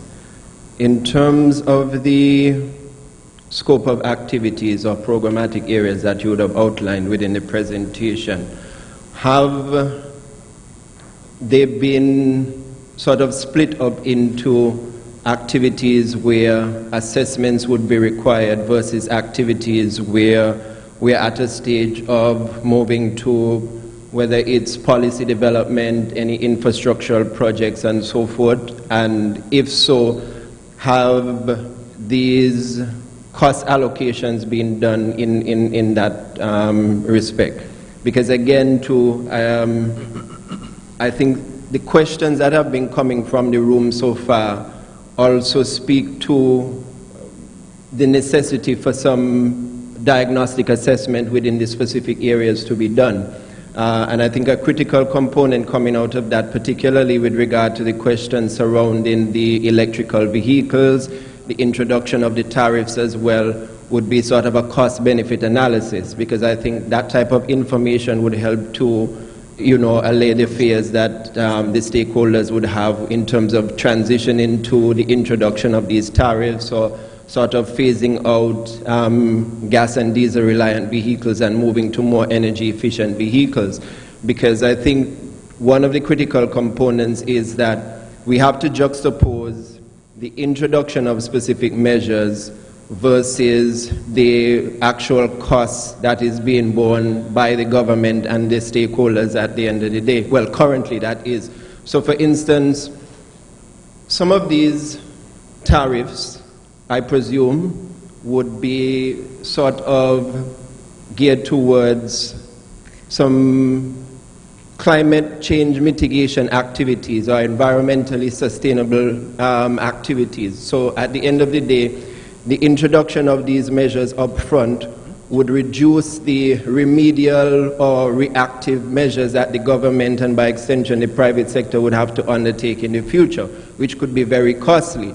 So, juxtaposing the costs the initial costs in terms of the introduction of these measures versus the remedial costs would help to give the general public a better sensing in terms of, look, we definitely see the necessity for the introduction of this because overall it will help to mitigate these costs from a long-term perspective. Another question I had was in terms of the scope of assessment that you had in terms of the work to be done, and whether you've encountered any issues in terms of you've identified technical experts or specialists that are able to do or provide support in these particular areas, but you don't have the funding to support their respective activities. On the flip side, you know, the funding is there, but you still have that gap in terms of being able to identify, you know, the technical agents and stuff like that to be able to provide the requisite support. So I just wanted to get a sensing in terms of how you have been able to maneuver that today. And just lastly, having responsibility for coordination of UN support, just to indicate that based on some of the areas that have been outlined there, a number of UN agencies have allocated resources to do activities within the region, specifically in St. Kitts and Nevis, that would target a number of those entities. So agencies such as the UN Environmental Program, UNDP, and UNIDO would be instrumental in supporting some of those initiatives. I think I would have shared some information with Cheryl and the PS in that regard, so we can have a deep dive discussion on those areas in the future. Well, in the near future, that is, yes. Thank you. All right. Thank you, Mr. Woods, for those questions and comments. Let me say that the process in finalizing the implementation plan had a long and continuous engagement involved there. We would have met with over 14, 15 agencies. We also reaching out to the private sector and so on the various activities. And one of the things that we were sure to do is to make sure we go through not just the outcomes, we go down to the output level, down to the KPI, down to each activity. We would have done a donor mapping exercise, but also a project alignment exercise. So see what existing projects are that are ongoing in the various departments and ministries, so that we can match it against what is we are proposing here in the plan. And in so doing, it drew up the picture for us of what is actually existing as support. So the costing as well, the implementation and financing strategy would have considered or done a cost-benefit analysis of all of the plan itself. And so there's some cost in there. But to say that the costing is final, we still have some more final costing to do because we would have made changes. One of the things that you encounter is that this plan was done during the height of COVID, and so you find it was a lot more virtual. And so the engagement in person was a bit not there and so on. So you had to go and get down deep into some of those things. So the activities would have changed. The number of activities under the KPI would have increased. So that is why you might have to go and revise some of the costings and so on. So one of the things that we will be requesting support for is for that exercise to be done. I think you spoke of the necessary analysis that must be done for certain activities. Every single area of the plan, you would mention the necessary assessments that must happen. For instance, if we were to look at climate smart agriculture or even the tourism sector, you recognize that there is a gap really there, especially on the tourism side. If you look at their policies, if you see that there's a dearth, well, not a dearth, a lack in terms of what exists there to cover that sector. So, of course, assessment must be done. The vulnerability assessments must be done at the sectoral level, and also the adaptation plans must be also developed to for a number of actions that must take place in order to advance those sectors. Even the plan calls for gender mainstreaming, and I mentioned that because that was a particular challenge as we move from sector to sector, and even myself and those at the ministry, as to how do you include gender into the NDC plan. You know all of the donors want to see gender balance and gender equity, but if you do not have a firm appreciation of how do you bring this into focus, then you could also miss out on that. So one of the things we was ensured to do is to note our lack of capacity or lack of awareness as to how to do it, and seek the assistance of the SKN team to say, this is how we can go about doing it. And so what we have said, instead of trying to just lump things in, just to say everything, just say something about gender, we want a gender assessment done at the level of each sector on the ground, so that we're not just quoting figures from some national statistics, some broad level data. We can say in the agricultural sector, this is the case. And so we are asking for data collection that is disaggregated by gender, even at the level of the statistics department and also even at the level of like energy and other purposes. But you want to know how renewable energy is penetrating across gender lines. Then your farms must change. The formatting and how you present that must change to collect that kind of data. And you must have the systems also to collect that as well. All right? I think Cheryl. No, I think Bishak, you've answered the question perfectly. But just to say that when we were preparing the invitations for this activity, it was one of the things that we had included, especially to our project partners, to indicate that the preparation of the revised NDC and the implementation plan was done during the COVID times. And so before, we didn't want them to look at the cost that was embedded into the implementation plan, the first one, and say, okay, to address this particular activity, it costs $10 million. What we're asking of them to do is, before they actually get into that particular activity, is to provide technical support with us to do an updated cost-benefit analysis, because we do know COVID has been about 2 years and everything has practically tripled. And so we did not want a situation where we started an activity and halfway down the line, because of limited resources, we were not in a position to complete it. And it comes back to the point that Meshach made in terms of aligning. We went through every single project and program across most of the ministries that we were able to reach into to say, let's see what activities you're doing on the ground. And we did recognize that there was a lot of activities that were embedded in the NDC on the implementation plan that had already started. So in some instances, we're not starting from scratch. But one of the things that is really, really missing for us from the Ministry of Environment, based on our assessments, is those specific sector-based vulnerability assessments. We know climate change affects everyone, every sector, but the only sector that really has delved into doing vulnerability assessment has been our water sector. But looking at the actual impact of climate change on agriculture, that specific one, that has never been done. Looking at tourism, it has never been done. Looking at health, it hasn't been done. Most of them are embedded into our national reporting obligations, such as our national communications or NDC. So what we are calling for is sector-based vulnerability assessments, where we can actually put the specific figures and the information to see what is the impact of climate change specific to this particular sector. So we're looking out, and that is where the project partners and the donor agents will come in, because those expertise are out there. And so we are trying to disaggregate information so that we're able to get those sector-based information, because we know in the funding agencies, these are the things that they're asking for. How do you know? What evidence do you have? Yes, we know on the ground, our grandfathers and our great-grandfathers have been saying things have changed, but that is not enough for us to go to the donor agencies to say that, oh, we need X amount of money to do this. We need the evidence, and to do that, we need that first step, which is the vulnerability assessments along these different sector base.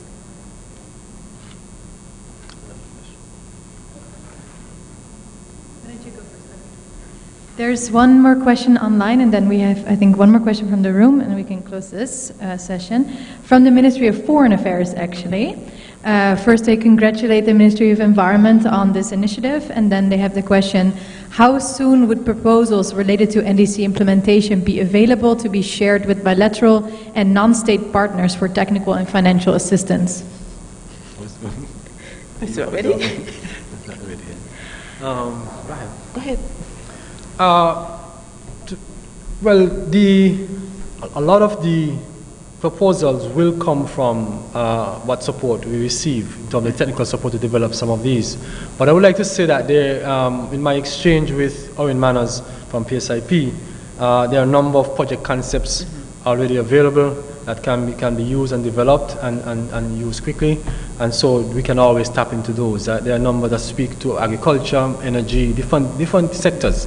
So I think that will take a deeper conversation with the Ministry of Sustainable Development, specifically the Department of Economic Affairs and PSIP. But there are some available.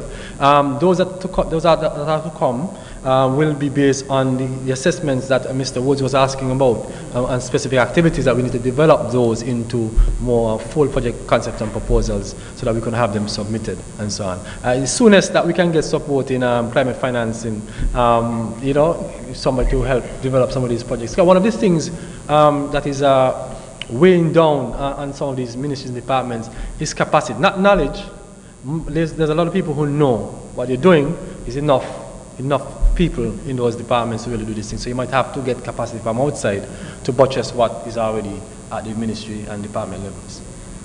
Okay, and just to finish off on that point, one of the activities in terms of moving forward after the end of tomorrow's session is to schedule periodic consultations like this, just to give an update in terms of where we're at with the different projects and programs, what our challenges are, and then we'll be in a position to provide further information to the Ministry of Foreign Affairs and any other ministry who is seeking an update. Similar to an activity that we've started at the ministry where we do an annual year in review, we recognize that the activities that are being expected out of this particular exercise, we cannot wait until the end of the year. We may have to do it every quarter or at least twice a year or some sort. That time frame has not yet been confirmed, but for us to kind of engage and to ensure that we are on the same track across ministries, we will have to set up some sort of periodic reporting and stakeholder consultations to update everyone on the activities. Last question, Mrs. Phipps. While she comes, we have already commenced discussions with the Chamber of Industry and Commerce through its CEO, Mr. Kevin Hope, as part of our commitment to continue the engagement sessions even though the plan has been in circulation. And this is important because we must be able to engender as a local ownership, and the private sector is a key stakeholder in that regard.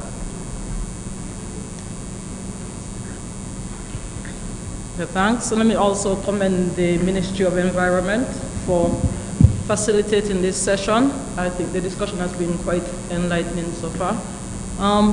The question raised by the gentleman, sorry, I don't remember the name, but in the cost-benefit analysis, I think that is very critical.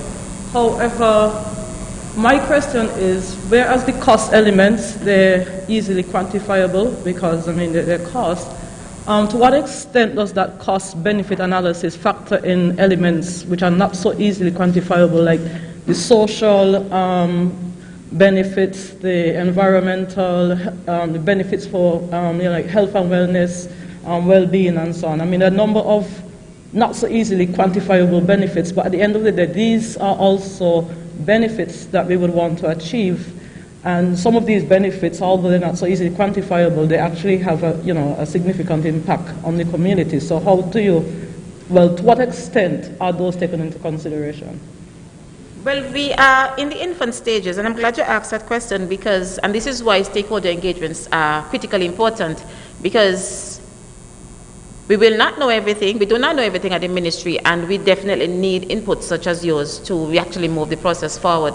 And so what we're hoping to do, because I think Nevis will be presenting next, and one of the roles of the intended National Climate Change Committee is to ensure that we have a cross-sectoral participation and to ensure that whatever information is disseminated, you get input from every element of society, private, public, youth, CSO, gender, and stuff like that. So any types of term references or any sort of documentation that is circulated must go through that consultative process. So if there's any element that we at the ministry may have, inadmittedly forgotten, then the relevant persons on that committee will provide that information. So we have not yet basically established any terms of references in terms of the scope of work that will be done by the cost-benefit analysis, but it is something that will definitely take on board to ensure that all the different areas are addressed in whatever work that is going to be produced at the end of the day. The cost-benefit analysis that is attached to the plan at this stage is more at the macro level, economically. It doesn't really speak much to the social, and you're right. But if you look at the project level actionable items, it indicates the beneficiaries to a large extent, especially when you're doing some of those donor mapping, those project alignment exercises. You will say specifically these are the amount of farmers, these are the amount of fishers, these are the amount of communities that will directly benefit from this and in this way. So it may not come out in the super part of the document, but it's actually embedded in some extent. But I believe in what you're saying, that it should actually be on the forefront as well, so that people can see the differences, the changes that are to be expected. Okay. Ms. Hughes, back to you. Thanks. Thank you very much for your information.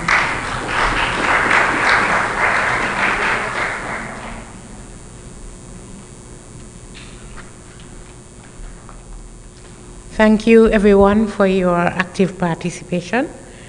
We will quickly now move to the presentation by Ms. Williams on the interministerial government coordination and stakeholder engagement.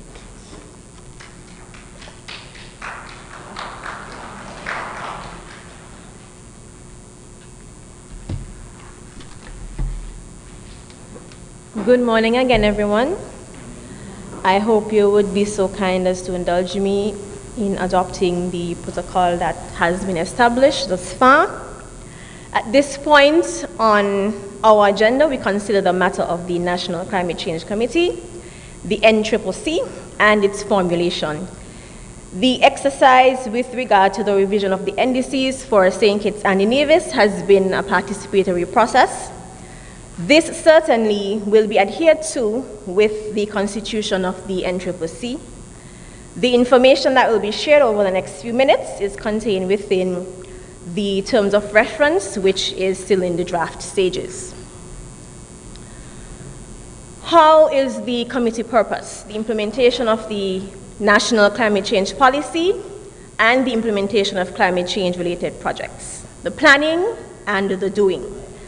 Guiding principles to facilitate the participation of all persons and encourage their commitment to the process of guiding the development and implementation of national adaptation and mitigation plans for St. Kitts and Nevis, managing the all-inclusive approach at each stage of the operations of the committee, and benefits to beneficiaries should always be at the fore of decision-making. Also generates mechanisms for constant improvement, that is, progress made in reducing greenhouse gas emissions and preparing for and adapting to the impacts of climate change. Responsibilities, next slide please. Climate change mainstreaming, monitoring and evaluation, reporting, information dissemination, and policy review. It is the responsibility to ensure of the NCCC to ensure effective climate change mainstreaming in all relevant sectors. That includes monitoring and evaluation of the implementation of policy, coordinating development and dissemination of reports on implementation of the policies, that is the documents that speak to emissions targets, facilitating the dissemination and sharing of information related to climate change between sectors, and ensuring periodic reviews and updates of the relevant and related policies or policies as needed. Next slide, please. Characteristics of the participatory process. It's finite. The committee would be provided with an official and, as appropriate, legal mandate and the necessary resources to provide effective advice and/or scrutiny on climate action. The roles and responsibilities of this body and government include procedures for engagement, and these would be outlined transparently. It should be focused, latest science, methods of analysis, and as indicated prior, public relations and awareness. Members with deep technical expertise who are leaders in their respective fields, spanning a range of subject areas relevant to enabling climate action. Relatedly, the membership as a composite should enjoy strong public and stakeholder trust and act in an objective capacity, that is, what the public sector and civil society needs being taken into consideration. There should also be a built-in role for leadership suited to our national context and political system or situation. Its functionality, its collective impact, in order for the commitments made via our NDCs to actually begin to make a tangible impact, immediate collaborative action is required. It is necessary for us to clearly communicate how we plan to move to a low carbon society. On the matter of functionality further, we speak to how, I will go through in detail as it will present an indication of how the work of the committee can become a part of the work that is already being undertaken. We are all aware of the occupational demands and limited capacity, and so we must be cognizant of incorporation rather than the layering of tasks. That is, how do we integrate the work of the committee as to our already heavy workloads? I will go through the functions in detail. Considerations for national development planning across all sectors. Again, public awareness, guidance on the selection and development of climate change-related projects for submission to international funding agencies. That was mentioned in our previous presentations as well.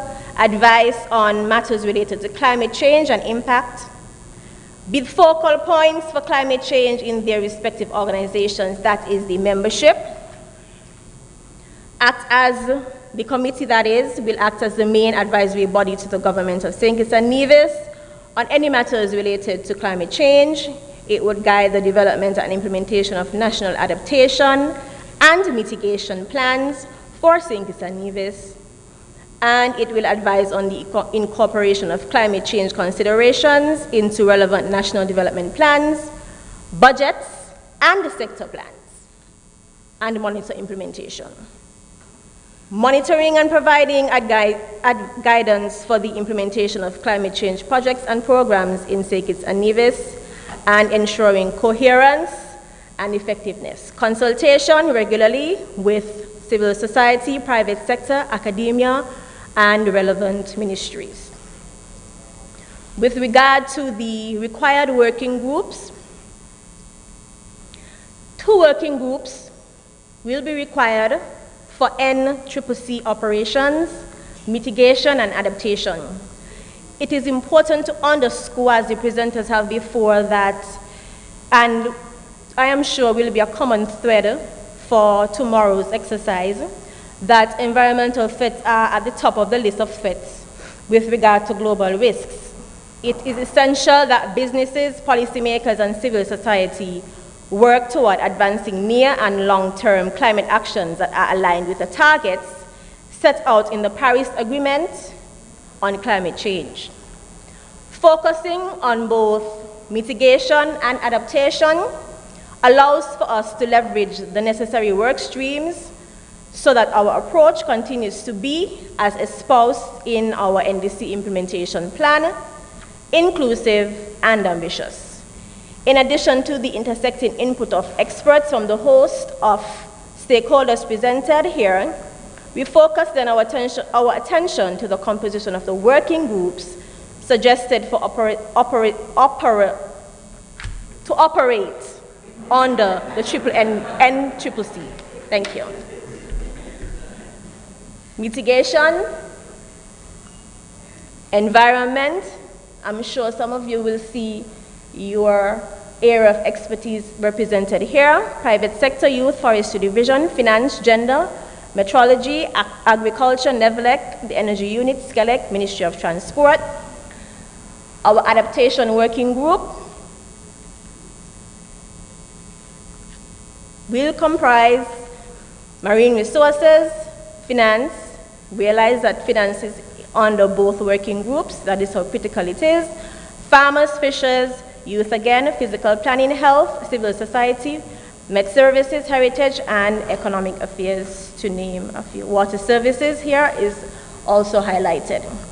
These working groups are an opportunity to translate our nationally determined contributions into specific actions, a platform for actions that is driven by a whole of society approach. Smart policy making must be intentional in order for us to help citizens live in a healthier and more sustainable way.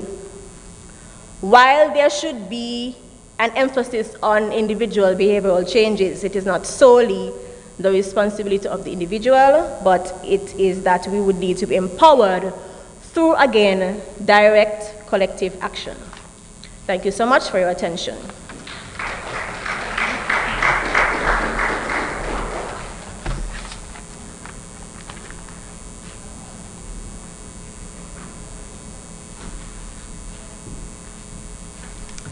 Thank you, Nerissa. Ladies and gentlemen, we are almost at the end of the program for today. Are there any questions for the presenters? Any additional questions?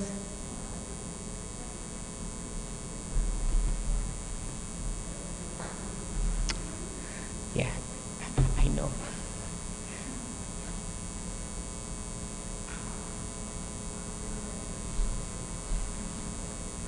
All right. Seeing that there are no questions, I would like to now call on the Honorable Minister Eric Evelyn to present the closing remarks. I think he stepped out. Give him a minute.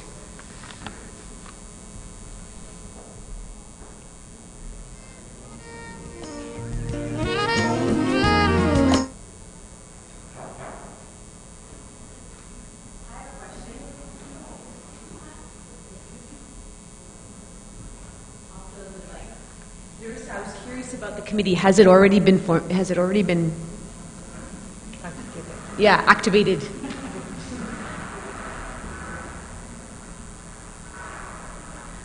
Thank you, Dr. Seheli. The terms of reference is in the draft stages, and so we will be sharing shortly with our stakeholders for input.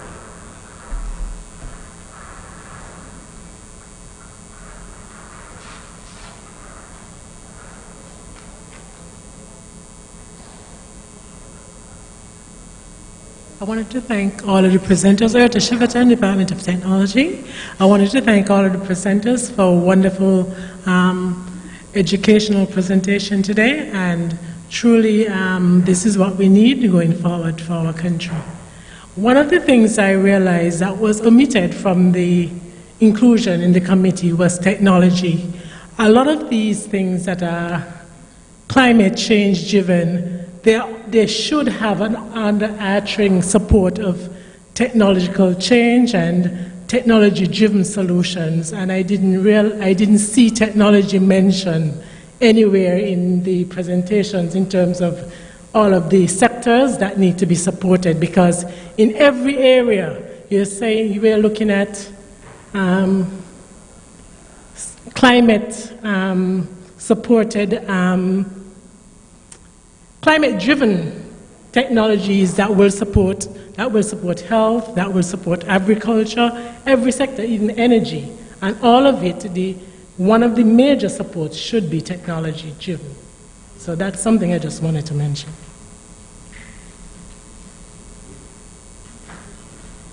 Good morning, everyone. I'm Oren Manners from the Department of Economic Affairs and PSIP. Which also functions as the National Designated Authority for the Green Climate Fund.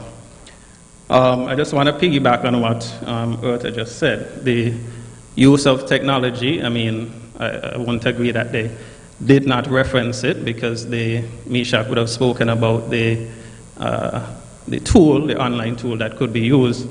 And I think we at the Ministry of Sustainable Development, we also support the use of these type of knowledge-sharing platforms, which we have discussed with MESHAC, whether it relates to the NDC implementation, or the Green Climate Fund, or the PSIP for that matter. We need to be able to move to more online knowledge-sharing platforms as a means of sharing information and assisting us to plan accordingly. Nerissa would have mentioned the climate change committee, and in reading the NDC documentation, there's reference to subsuming that committee into another national committee, which is the National Sustainable Development Committee. Just as a background, the National Sustainable Development Committee has a remit to oversee the Green Climate Fund in terms of the projects that would come forward for submission to the Green Climate Fund. It also has a remit in terms of monitoring the Sustainable Development Goals. So we have maybe 2 committees. There are other national committees, and I think the approach is really to streamline these activities because I think it's a small country and we have a lot of the same actors on the same committees. So that is a discussion we would be looking to have very shortly with the Department of Environment. I would suggest that sooner rather than later, our department and your department have some discussions.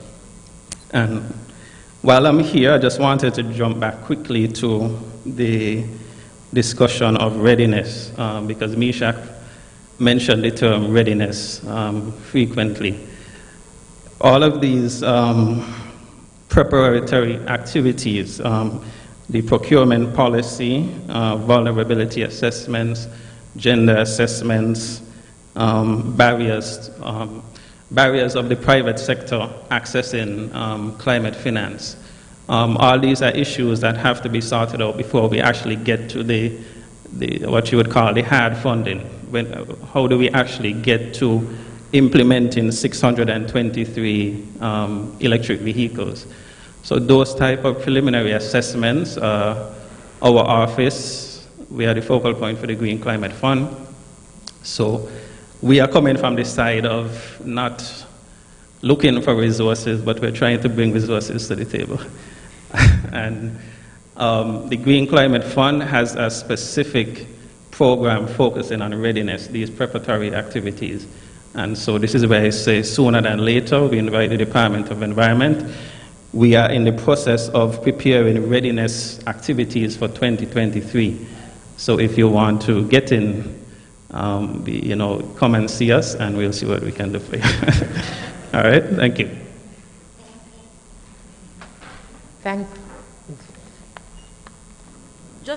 Thanks, Oren, and thanks for that. And these are the kind of information that we really need, and these are why we actually have these stakeholder consultations. And just to respond quickly to the proposal that Nevis would have presented on the National Climate Change Committee, we are really looking forward to that discussion to see how it can be absorbed into the committee that's already been adopted and approved by Cabinet. You are indeed correct. St. Kitts and Nevis is a very small country, and I'm sure if we start calling out the sectors, I could perhaps identify the top 5 active persons in each one of the ministries. The place is small. And it's the same set of persons that will be co-opting for every one of our activities, not just within environment, between any other sector. So we definitely need to ensure that we have that conversation very soon. And also the intent behind the Climate Change Committee is to co-opt persons as needed. It is not intended to be a large committee to just to say you have somebody on the committee, but to make sure that we can streamline the information, because depending on what the activity is, it doesn't really make sense to have a team of 20 when you really only need a team of 5 or 6 to actually get the grounds to that particular matter.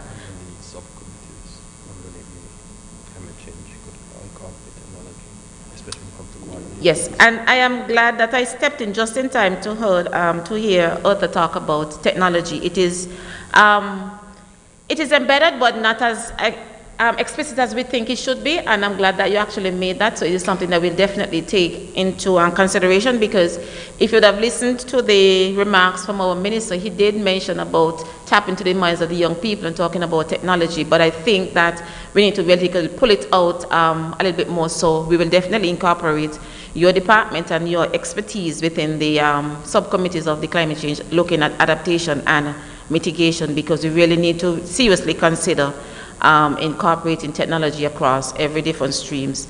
And in terms of the information about knowledge-based platforms, one of the things we've started doing at the Department of Environment is try to see if we can, similar to what the NDC partnership tool is intended to do, is to create an online platform where we can document all of the information, data, projects, programs, and basically have sub-networks across the relevant ministries who we have intimate relationships with. So to some extent, some element of the technology has started, but I take the point that much more can be done, and So when our ministry reaches out to you every other day and within every week, just know that you have basically called us to call you to be a part of the table. So we just wanted to thanks again for the information. It is really will be taken on board. And thanks, Orin, for the information. June? Thank you. Ladies and gentlemen, we are at that point in the day. I'd like to call now on the Honorable Minister to deliver the closing remarks.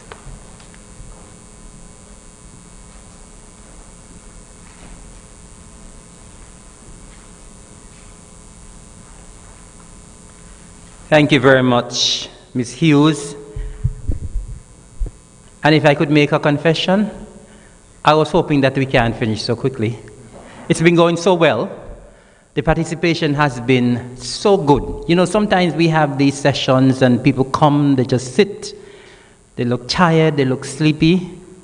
I've been looking around the room and I don't see anybody looking tired. Don't see anybody looking sleepy.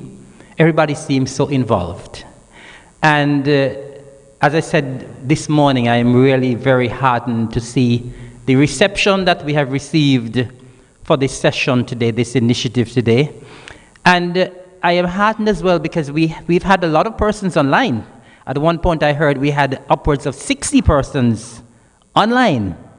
And with the persons who have been online and those who are here and how interactive the session has been, it shows that we here in St. Kitts and Nevis, as well as those who are with us online, we're very much in tune in terms of what we are experiencing in St. Kitts and Nevis and worldwide with regards to climate change, the impacts of climate change, what we need to do, the importance of doing it now, because I still don't believe some persons are aware of how much climate change is affecting us negatively. And I believe there has been, thankfully, there has been some change in people's mindset of late. And I believe that it would have started when St. Kitts and Nevis, when we participated in COP26 last year.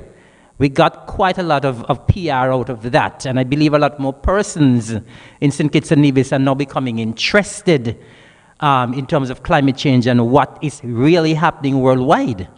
I come from a background in agriculture, and I could recall when I was in agriculture, we kept saying, what can we do?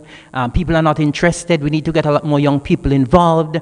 And we often said we needed to make agriculture more sexy. And I believe we need to get a lot more young people involved in the environment and this need for us to have more PR. And so we need to make environment more sexy. And so we're going to embark on making environment more sexy so people could at least come towards and be a part of this, what we are trying to do, this movement, in terms of getting people involved.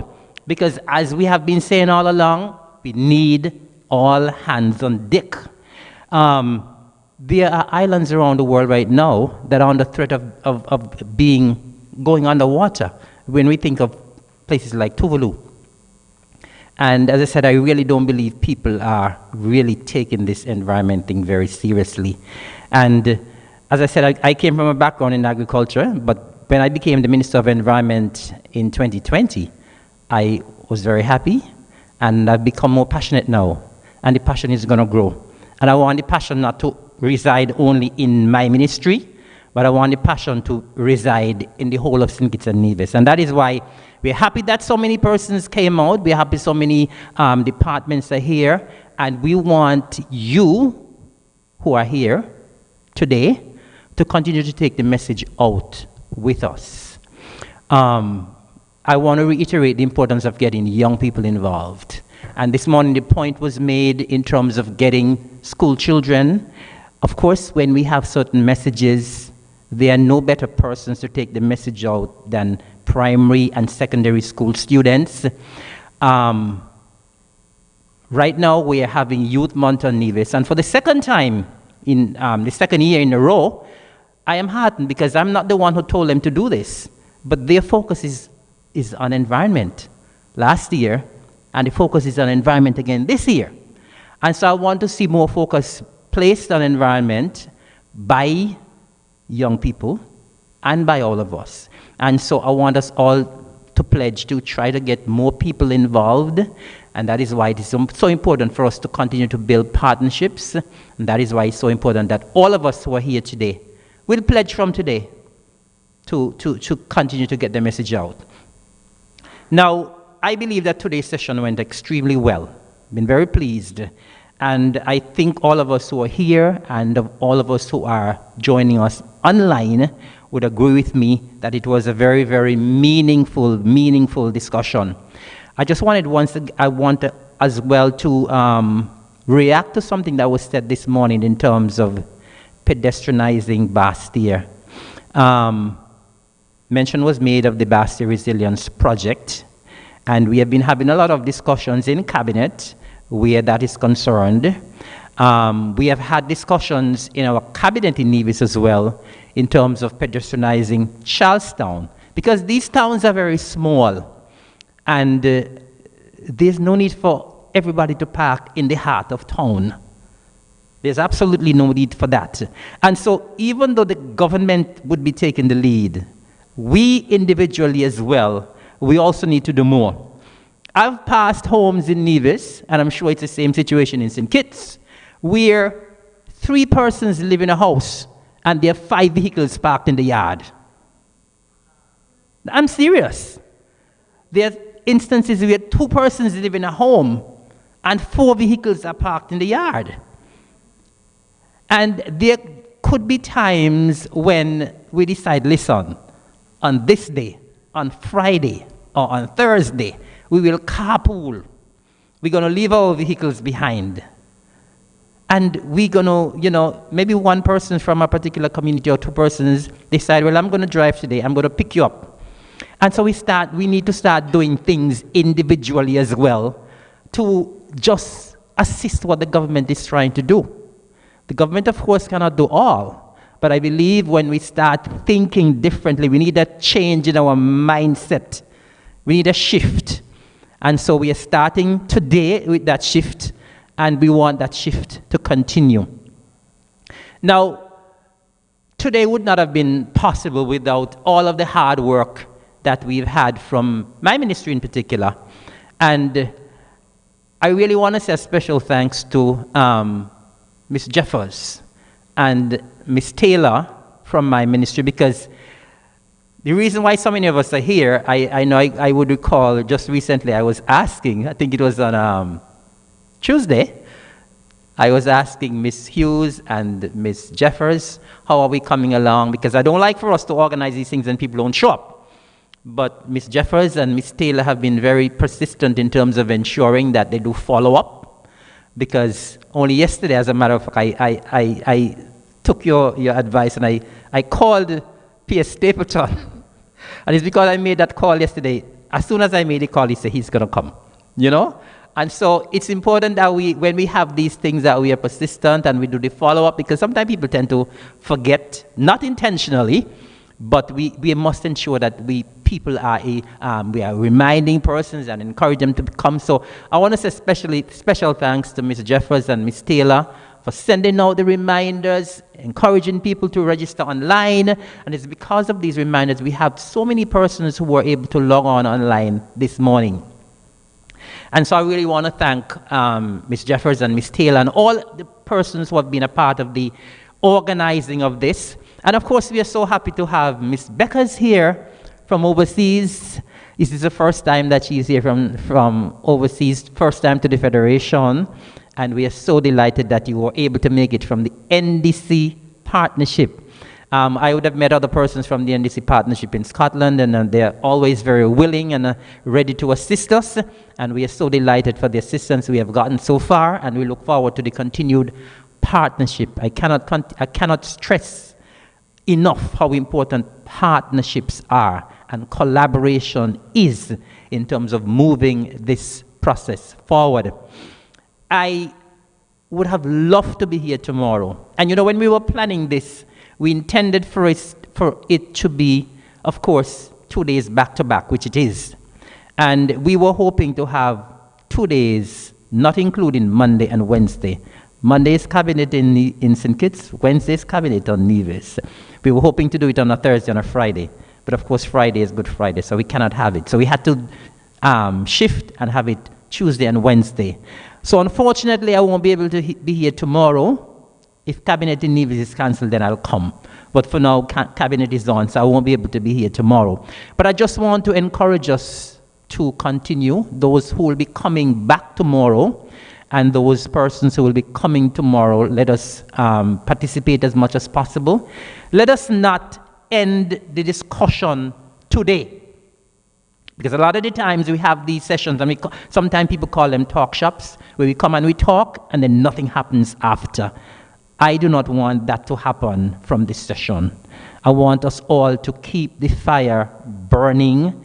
Let us try to see as many persons as possible. We want you who are here to take the message to your various departments. And remember, we must also have the public and the private sector both on board. And so we are looking forward to you for your continued partnership and collaboration assistance as we do this together.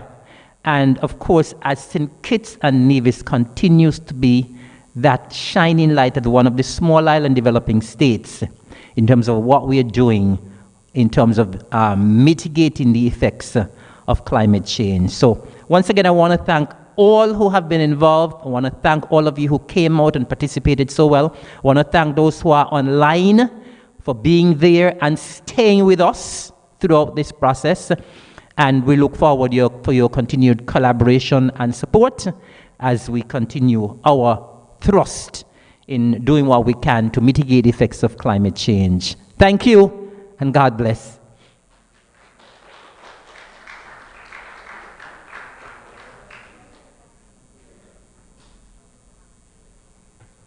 Thank you, Minister.